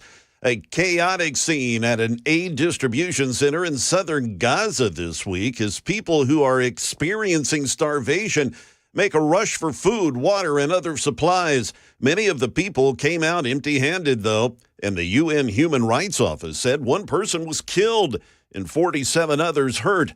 Israel blocked aid from getting into Gaza months ago, and this distribution site, a joint Israeli-U.S. operation, may be suspending operations for now. Former Israeli Prime Minister Ehud Olmert tells ABC News that President Trump can wield his influence to end the bloodshed. I'd expect him now, and I think that the feeling is that he's getting tired of the rhetoric and the manipulation of Netanyahu.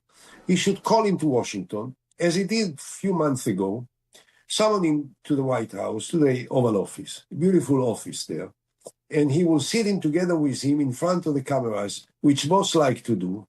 And then, in front of the whole world, he will tell him, Mr. Netanyahu, enough is enough. Israel is claiming it has killed the Hamas Gaza chief, Mohammed Sinwar.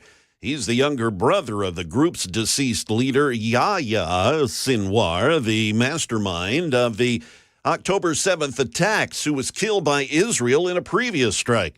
Prime Minister Benjamin Netanyahu has vowed to keep fighting in Gaza until Hamas is totally destroyed. A member of Nashville's Metro Council is calling for the so-called Belonging Fund to be investigated. We hear more from Channel 4's Steve Mailing. Section 8 of U.S. Code 1324. It's the basis for Metro Council member David Benton's request, seeing if a not-for-profit fund is being used to help illegal immigrants. I'm asking for a state or federal audit of each one of these. Benton says the Belonging Fund, spearheaded by the Community Foundation of Middle Tennessee, could be violating the law and protecting illegal immigrants here in Nashville. The fund has received nearly $285,000 and distributed 2 grants totaling $90,000 so far. A spokesperson says the funds have all been collected from private donations. That is the latest news. We've got weather on the way. I'm Jay Harper, WTN News.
Welcome back, everybody. We've got the last hour of the show. EJ Haust here, filling in for the great Chris Hand. Thank you for joining us so far. We have had an incredible show, lots of banter back and forth with the folks out there listening to the radio. I'm watching the super text line. I'm on X. You can find me at EJ Under the Radar. EJ Under the Radar. Lots of conversations happening out there. This is how we win, right? Talking to each other. So really grateful to be here on Super Talk with everybody today. It's a long 3 hours, and the voice gets a little rough at the end. If you're not used to doing this as your regular day job, everybody thinks they can talk this long until they have to. Yeah, it starts to wear on you just a little bit. Yep. So I'm going to do my best to stick it out here. I feel like I could talk all day long, but of course I like to hear from y'all too. So if you want to chime in, by all means, 615-737-9986. That's the super text line. I can say we talked about Canada being the 51st state, and not a lot of folks are loving that. No Republicans want Canada as the 51st state, says 4702. I'm a Trump guy, says John, but having Canada as another state is like adding 2 Californias on steroids. I tend to agree with the exception of Alberta. I think maybe Alberta would be all right. But I also don't think it's a serious ask. No, absolutely not. This is what they call the Overton window, where you kind of ask for everything you want, and then you get a little bit more than what you probably would have gotten if you just asked for what you wanted. So I'm all in on that. We're going to switch gears for this part of the program. I really like talking about the stuff that's hanging under the radar, talking about the news that maybe you're not going to see at the top of all the headlines. So we're going to sprinkle that throughout the hour. But we're going to start with a warning a little bit. So code name Sam. For the last couple of days, this has been making the rounds, and certainly you've heard folks on Super Talk talking about this new strategic plan, $20 million effort by the Democrat Party, trying to find out how they can speak to young men. SAM is short for Speaking with American Men, a strategic plan. They always add that little extra, like the tagline at the end. They're so very, I don't know, uppity with all of that. But this plan promises, and I quote, investment to study the syntax, language, and content that gains attention and virality in these spaces, specifically talking about like social media and video games and things like that. It recommends buying advertisements in video games, among other things. So I found that kind of interesting, not just because we can all sit here and laugh about it. Most everybody has been, just making fun of them and saying there'll never be another Joe Rogan, and you're not going to just create, an upswell of men liking you if you've done nothing but trash them for years now. That's all fine and dandy. That's the surface level stuff. Digging a little bit deeper, though. No matter how much Democrats attempt to seduce young, rugged, manly men, I get it. He's just not that into you. He's not. But what they're doing, remember, this is a study. They're learning. And they did that in 2008, and they did it again in 2012. So I don't want to fall into this trap and just think, oh, we can make fun of them and we're still on our victory lap, because the truth is, they're smart too. They've got some pretty smart people on their side. We don't agree with them, certainly, with the direction of the country. But in 2008, the Obama campaign used psychologists and behavioral analysts. They did a lot of studying on what it took to reach people who they needed to reach in order to win the election. They knew that they needed women. I'm digging up some old thoughts here. So now the Democrats need men, but I bet you they put the same tactics in place to learn. They even said so. What goes viral? What gains attention? What do men who we need to vote for us, what do they do with their time, and how do we invade those spaces? They poll tested in 2008. They poll tested every word. They used extensive branding techniques. They used manipulative tactics to get into those places where voters are comfortable. It's common actually in marketing now more than ever to use social media to reach people. How many times have you gone on, say, I don't know, Facebook, Instagram, wherever you spend your time there, and in your feed, you see like the same ad over and over again, and you've watched that ad now like 30 times, and you finally click on it. There's science behind that. They know how many times they have to show that to you so that it will manipulate you into clicking on it and then maybe even putting it in your cart. But then guess what? You're probably not going to buy it the first time it goes in your cart. You're going to have to put it in your cart again. You're going to have to see the ad again. You're going to interact with that ad again. You're probably going to see posts from friends. You're going to see posts like suggested people you should follow that are also in that same category. You're going to see what your friends like, and it's going to lead you in that direction. This is very manipulative. It is scientific. They are kind of molding your brain into being a consumer of what they're selling. The Democrats know this. They did it in 2008 to a degree. They will do it again. They use manipulative tactics to sway voters. It was shady then. It's shady now. It is a form of mind control. I mean, I'm not trying to get too dramatic here, but we should pay attention to this kind of stuff because they are kind of infecting our brains all of the time. The dirty collusion between shady campaign operatives and Facebook and Instagram absolutely worked last time.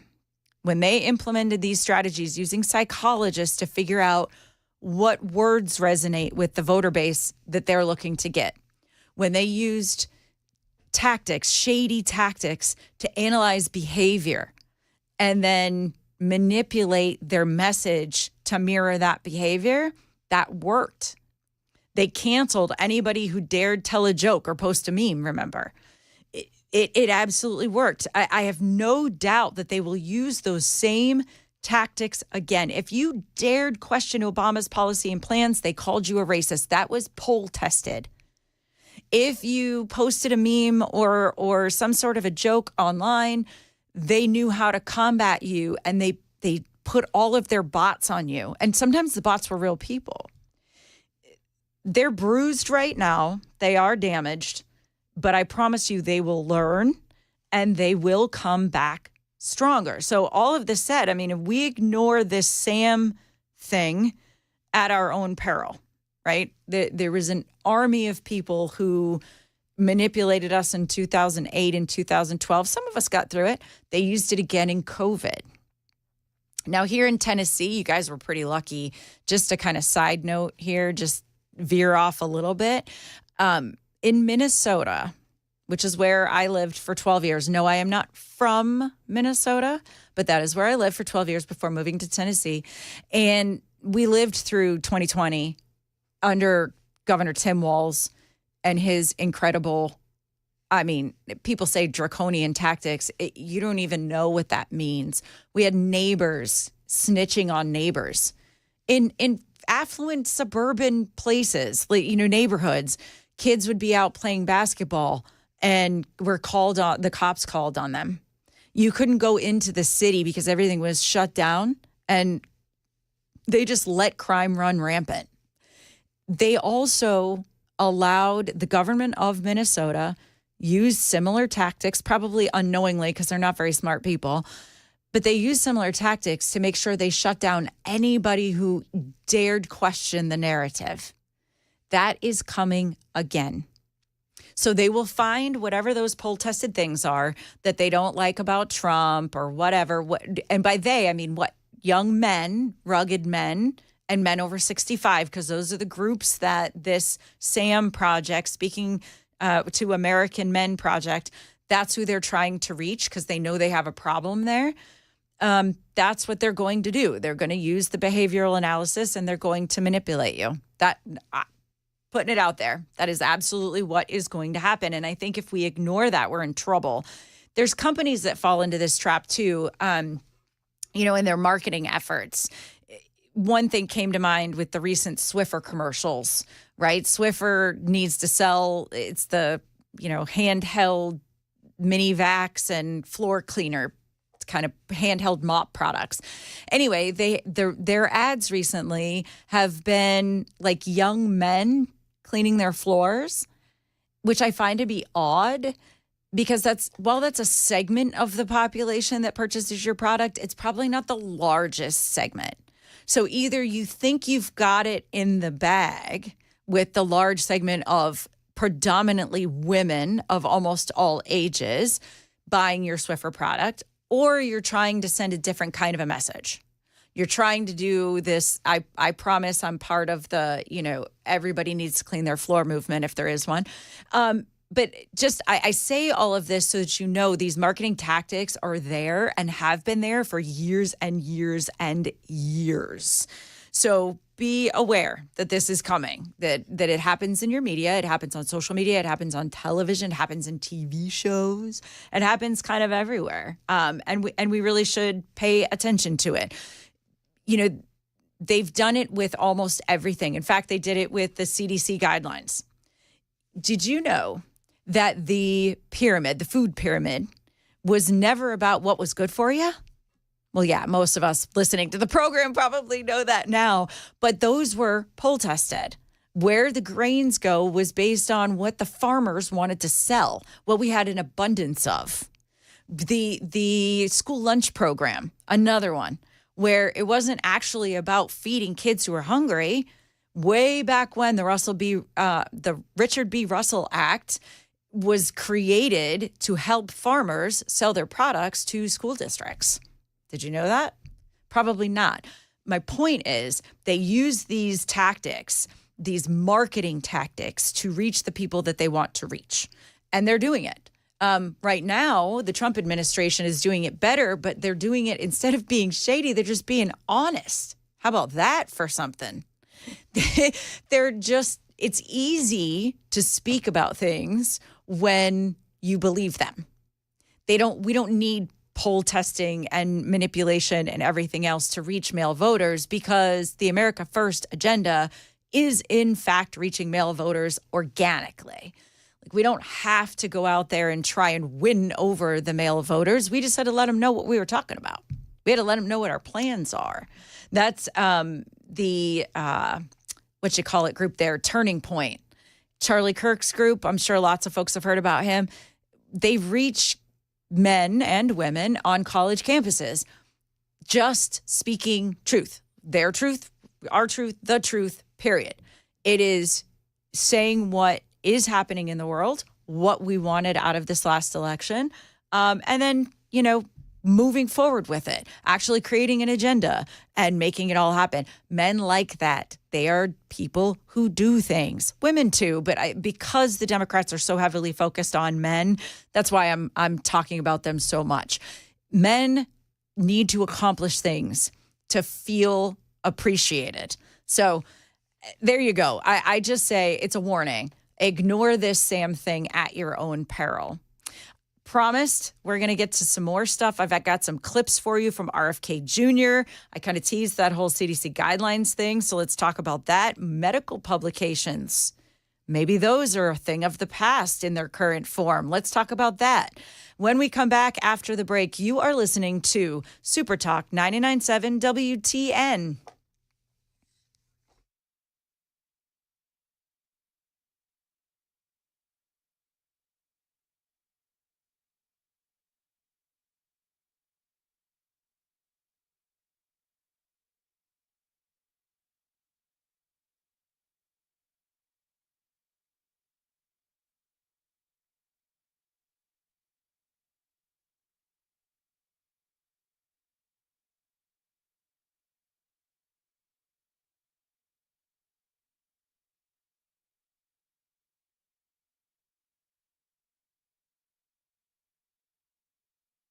For many of us, generators are becoming a must-have household appliance. From unpredictable weather to surprise outages, it's better to be safe than sorry. Generator Supercenter of Nashville offers fast and easy installations with 24/7 service and monitoring to all brands of generators and expert repairs done right. Our mission is to make owning a backup generator simple and easy. Visit your local store today or check us out online. Generator Supercenter of Nashville. We serve all Middle Tennessee.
Charges may be coming for those involved in a deadly Texas boating accident. More testimony in the sex trafficking trial of Sean Diddy Combs and an apparent revenge shooting here in Nashville yesterday. We'll have those stories coming up at 11:30 on Super Talk 99.7 WTN.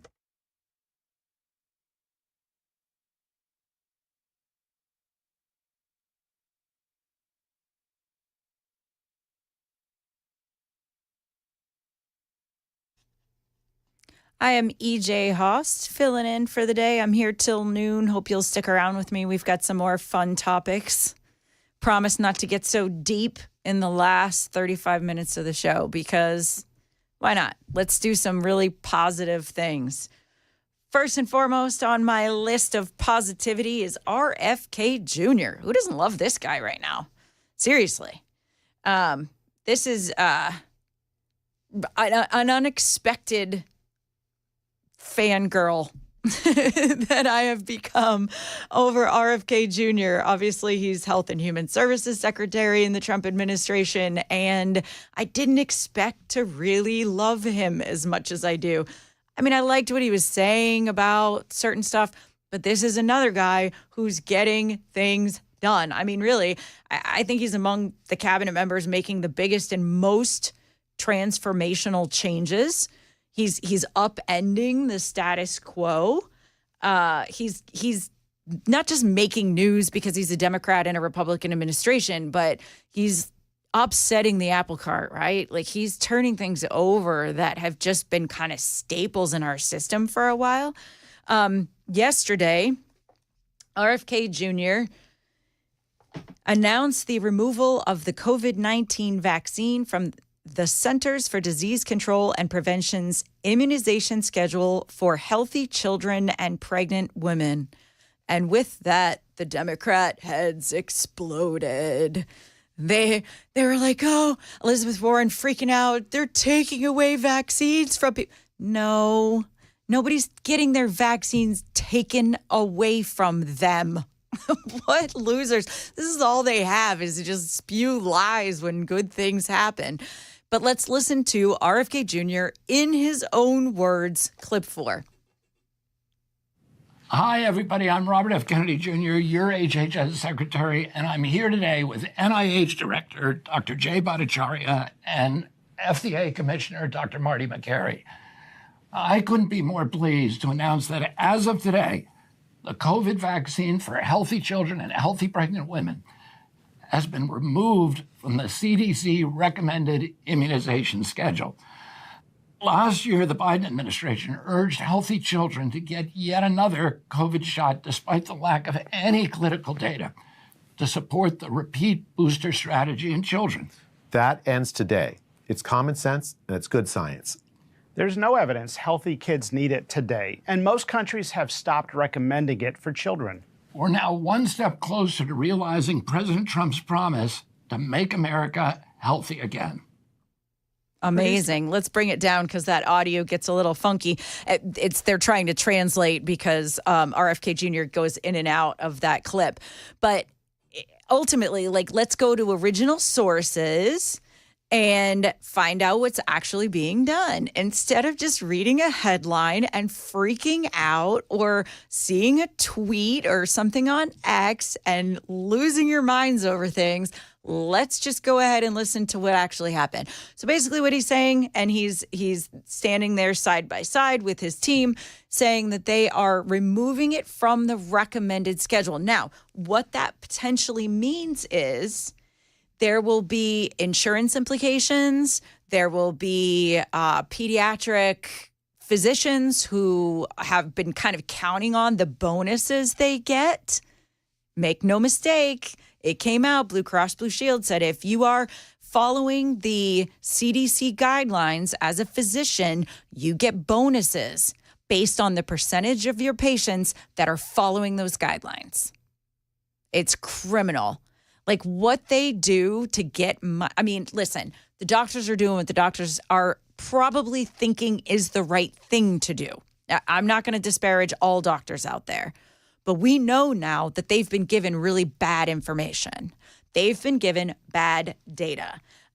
So this is huge. I'm not sure if everybody understands the implications of this, but, pregnant women, there's never been an indication that giving the COVID vaccine to pregnant women was a good idea. Healthy children, we knew that from the beginning that they had like a 99.8% survival rate of COVID. And the ones who unfortunately perished were doing so because they also had other comorbidities. So this is big news. I actually have another big thing from RFK Jr. that'll be after this break. We've got the news coming up. And then I want to talk a little bit about EV mandates, meta litigation. I'm going to see how much I can get into the kid with the mean T-shirt because it's my birthday month in June. And we all know what happens in June. Rainbows explode on all of us. And this poor kid got caught in that crossfire. So I've got a lot more coming up. Join us after the break. You are listening to Super Talk 99.7 WTN.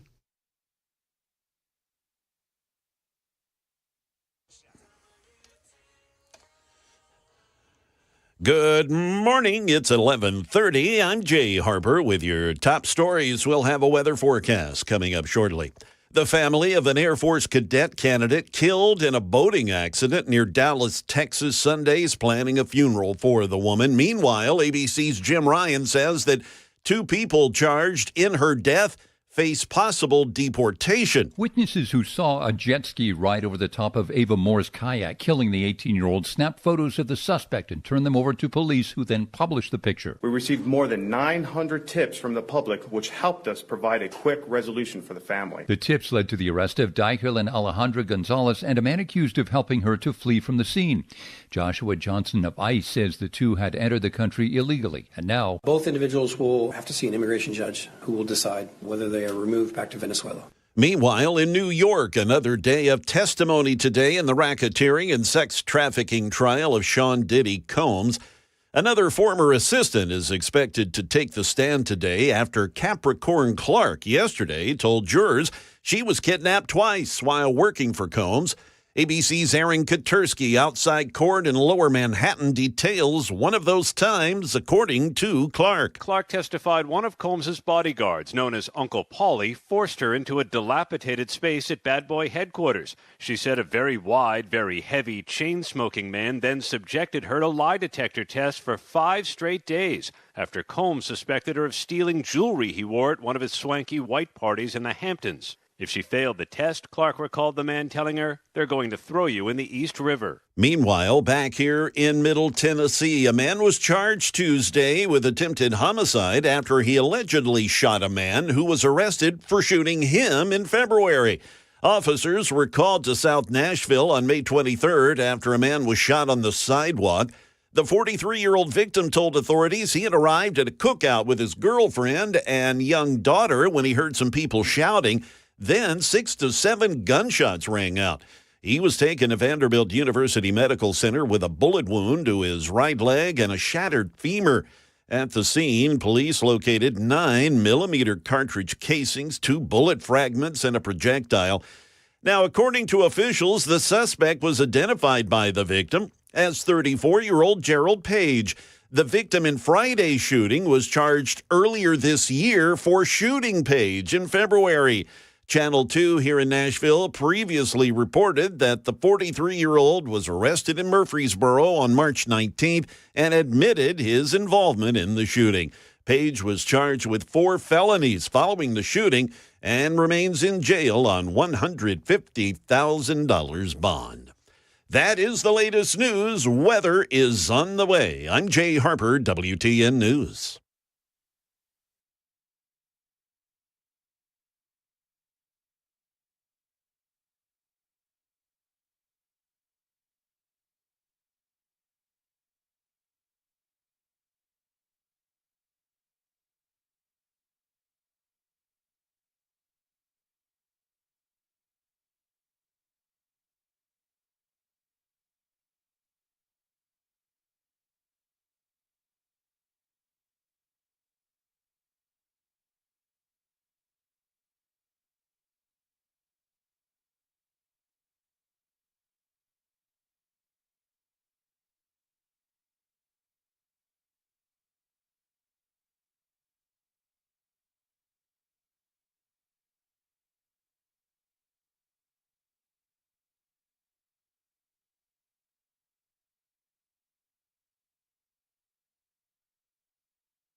Okay.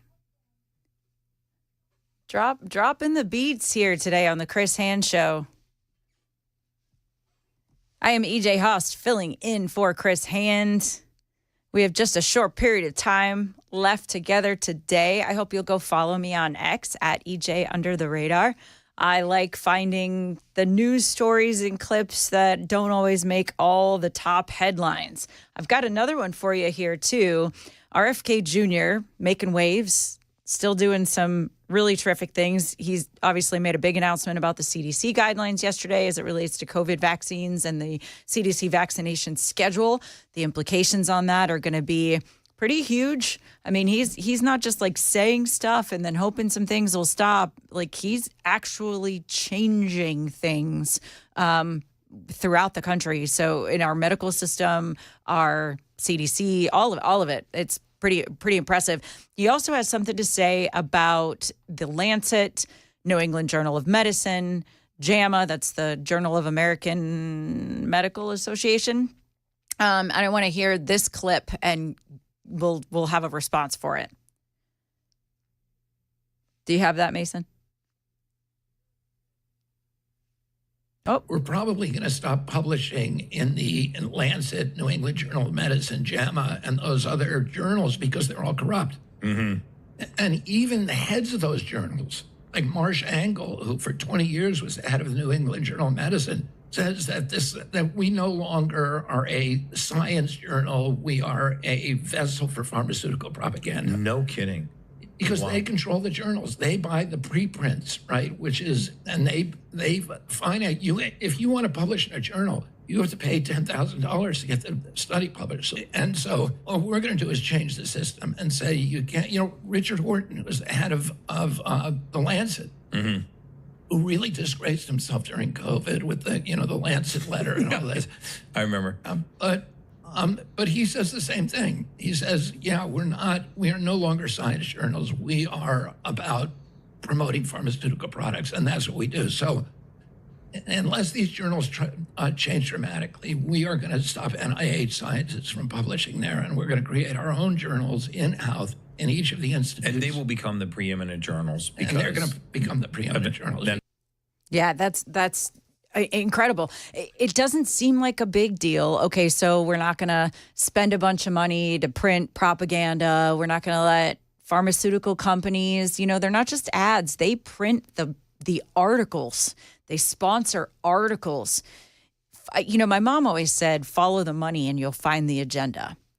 I added always to that quote because it is absolutely true. If you look at our news, specifically cable news, oh my gosh, look at cable news. How many pharmaceutical ads do you see in between every segment? Out of 4 or 5 commercials, I'll bet you 3 to 4 of them are pharmaceutical companies. And keep in mind, pharmaceuticals don't go, most drugs don't go direct to consumer. They're not selling direct to the consumer. But again, going back to the 11 o'clock hour, it's all a marketing ploy. They are manipulating your brain into thinking you have restless leg syndrome, or you have trouble sleeping, or you have, a rash that needs a daily medication, that everybody should be on statins. And then all of a sudden you're like, I think I have those symptoms. And then you go to the doctor who punches into their little computer the symptoms that you just regurgitated from what you heard in a commercial, right? But remember, you heard it 45 times this week. And so it's, like it or not, our brains are manipulative. And you may not even know that that's happening to you. But the pharmaceutical companies rule our TV. They rule our news. They manipulate us into thinking that we have diseases and conditions that we might not have. Then we go to the doctor. The doctor puts those symptoms into the computer. The system that was created by pharma companies and their cohorts in the medical device and software industries. And then all of a sudden you walk out of there with a prescription.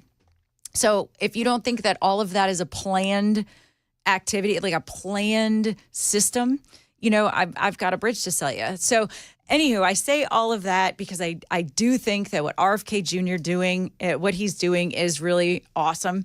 And it's quite honestly, it's outrageous that we've let it go on as long as we've let it to go on. On the Super Tech line, Randy said, don't forget they're doing dog allergy commercials too.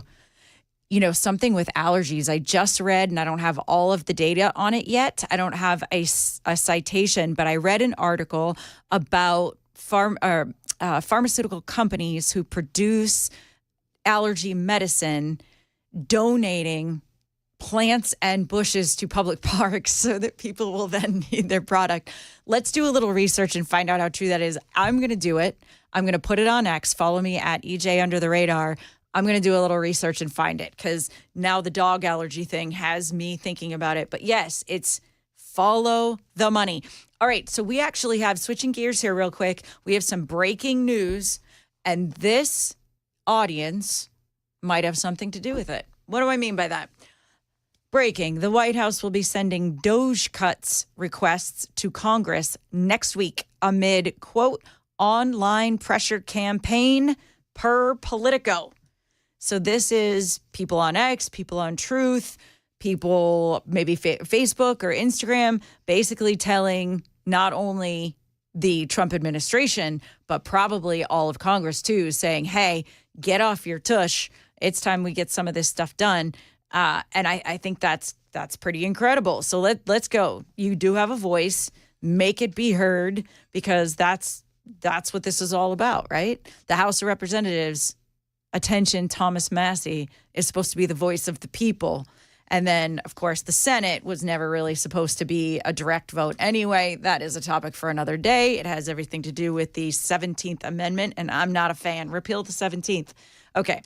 Let's get on to something a little more fun, the EV mandates. So electric vehicle mandates have been in place now for quite a long time. I want to say it was like 2003-ish, maybe 2006, something like that, where automobile manufacturers have been required to put this thing in your car.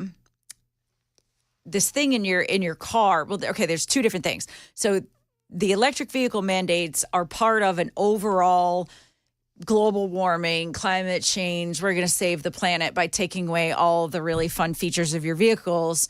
They've been doing that now for years and years. One of the things that Lee Zeldin, he's head of the EPA, what he is saying is we're going to eliminate that whole start-stop thing in your car. Amazing. I love that. Well, here's an extension now of what's happening with the automotive Green Deal nonsense. So President Donald Trump is trying to make good on a promise. This is according to the Washington Examiner. Congress struck down a key aspect of Biden administration's nationwide electric vehicle mandate under the Congressional Review Act. This happened a little bit ago. More than 50 years ago, so it was quite a long time ago, Congress allowed California to request a waiver from applicable federal air regulations. Congress provided California with this tool because the state had extraordinarily poor air quality. Move forward to 2024, lame duck Biden Environmental Protection Agency approved California's request to implement its Advanced Clean Cars 2 regulation. So we're going back 50 years where California was like, we need a waiver because we have crappy air. And then they decided, okay, well, we're going to move this over into the automotive industry. We're going to do this thing in 2024 called the December 2024 Advanced Clean Cars 2 regulation. This was a clear attempt to thwart whatever the new incoming Trump administration would be doing. But according to the Washington Examiner, this an electric vehicle mandate will now be eliminated. So what the Biden administration was trying to do, what all of these radical Democrats have been trying to do for so long now with the EV mandates, with the start-stop thing, with all of their clean air nonsense, California, so goes California, they want the rest of the country to do. All of these things are coming to an end. We have Lee Zeldin to thank for that in a big, big way. So I just wanted to say, as far as the automotive industry is concerned, big changes are coming, and we're all thrilled about it. All right. So I have to mention this. kid in a t-shirt. So there's this kid. And I'm mentioning this because we're heading up to the start of Pride Month. Pride Month should be my favorite month because June is my birthday month. And I used to love June because I was showered with happy birthdays and good wishes from all of my friends and family. And now we have to deal with silliness of pride and rainbows and Target selling tucking bathing suits. Ugh, who wants to talk about any of that? Well, okay, here's this kid. His name is Liam, and he wore a T-shirt that the Supreme Court said made classmates feel unsafe. This federal court agreed, saying that the message was demeaning for transgender students. All right. It was a mean T-shirt. It basically said there's two genders, and he wore it to school. They punished him for wearing a T-shirt. Two sides to this coin. One, why are you going to put your kid in that T-shirt knowing it's just going to cause a stir? Is it really that important? Wear it to school. You want to wear it to Target and make a statement? By all means. You want to wear it to the grocery store, to the park, to the thing, whatever. I don't know why you would send your kid as a parent to school wearing something that you know is going to cause a media uproar. That said, before everybody hits the super text line telling me what a rhino I am, let me just tell you, I'm all for freedom of speech. So should he be allowed to wear it? Yep, you bet. Absolutely. It's his shirt. It's school. Unless there's a dress code of some kind that says he shouldn't, wear the stinking T-shirt. If, however, there is some sort of a dress code and he's not supposed to wear it, then no, he shouldn't wear it. Also, parents, don't set your kids up for this kind of failure. He's a little kid. He's like 7 or 8 years old. And now he's part of this whole media firestorm over something that he probably didn't even pick out the shirt, you guys. So don't do that to your kids. All right? All right. That's my message on that. When we come back, we're going to close out the show. You are listening to EJ Haust on The Chris Hand Show.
Rock and roll. Have you been listening to the bumpers? We've had some seriously wacky music variances today. I like it. Yeah, I like it too. More of it. Yeah, I got a little heat for liking rap music, but I can't help it. I do. Why do you get heat? I love all music. I do too. And if we only listen to artists that follow our political beliefs, then we're gonna have a pretty sad existence. I can't. You know what? If you're good, that's fine. I don't care. Yeah. Right. I don't go to you for my political ideology. That's right. Just because I listen to your music. Entertain me. That's right. That's it. Well, they're clowns, right? Entertain me. That's it. That's exactly right. Back in the day, you know what? If you were an actor, you were a useless tool. That's right. That's right. You had clown face, and you were just there to entertain the masses. Now all of a sudden, Shakespeare was a weirdo. Most artists are. Yeah, but he was back in the day. There wasn't this. They didn't hold him up until much later on. Yeah. Of course. All right, so you're listening to the Chris Hand Show. We're going to close this out by joining to the program here the great Chad Benson. Thanks for doing this little crossover with me. Did you happen to hear what Andy Ogles is doing? You got Andy on the show. That was pretty good. Did you ask him how his phones are? No. And where they are? No, I did not. Okay. I get it. But I like what he's doing to draw some attention to the Nashville mayor because it needs national attention. It's like he's in a competition to see who can be worse, him or Wu out of Boston. Well, here's the thing. That's what they want, though. That's my thing is like the lady the judge who got arrested. All of them are looking for their points where they can go, look at my social justice points. They'll know they're never going to jail. They'll be now Freddie's got a national voice. Now Freddie's got a situation where he statewide he's going to be known. I mean, so it's one of those things where I understand what he did was ridiculous. I think we can all understand that, but I always worry about when you try to elevate certain people. And coming from Arizona, that's what happened to Katie Hobbs. Yeah. Hobbs was dragged into everything, and the Republicans demonized her for the election and turned her into the governor. Right. So you've got to tread carefully. But I like it. I like the fact that we got to come out. It boggles the mind that we have. I love states' rights, but there are a few things that the federal government does. Immigration is one of them, and the fact that we fight against ourselves is so insane. Yeah, I agree. And I think, lawbreakers have to be called out no matter where they are, what kind of elevation they get. Yeah. And Freddie's clearly in hot water here. We'll find out if he's breaking the law. He's probably laughing, going, all right, this would be great for me. Maybe. But hopefully in a place like Tennessee, he will be a lot like Cooper, kind of laughed out the city and not moving on any further, right?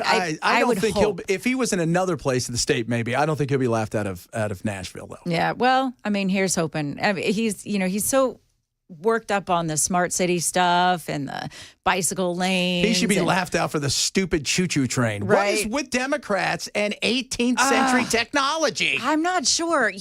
I mentioned I'm from Minnesota, and $2 billion was the exact number they gave us way back. I mean, a decade ago. And here we are saying the exact same numbers in Nashville. All my red flags. I'm from California. It was $10 billion for a choo-choo train that never got built. 1,600 yards, and we're $100 billion into it, right? Right. Yeah. So, they never laid one row of track. No, it wasn't 1 mile of track. And you never go, hey, business, we're going to tear up your neighborhood. We're going to tear up everything here. We're going to make it impossible for anybody to really walk in and do anything. We're going to make parking a nightmare. But when we're all said and done, we're going to have a choo-choo train that no one will ever drive beyond, except for people who are usually vagrants. There you go.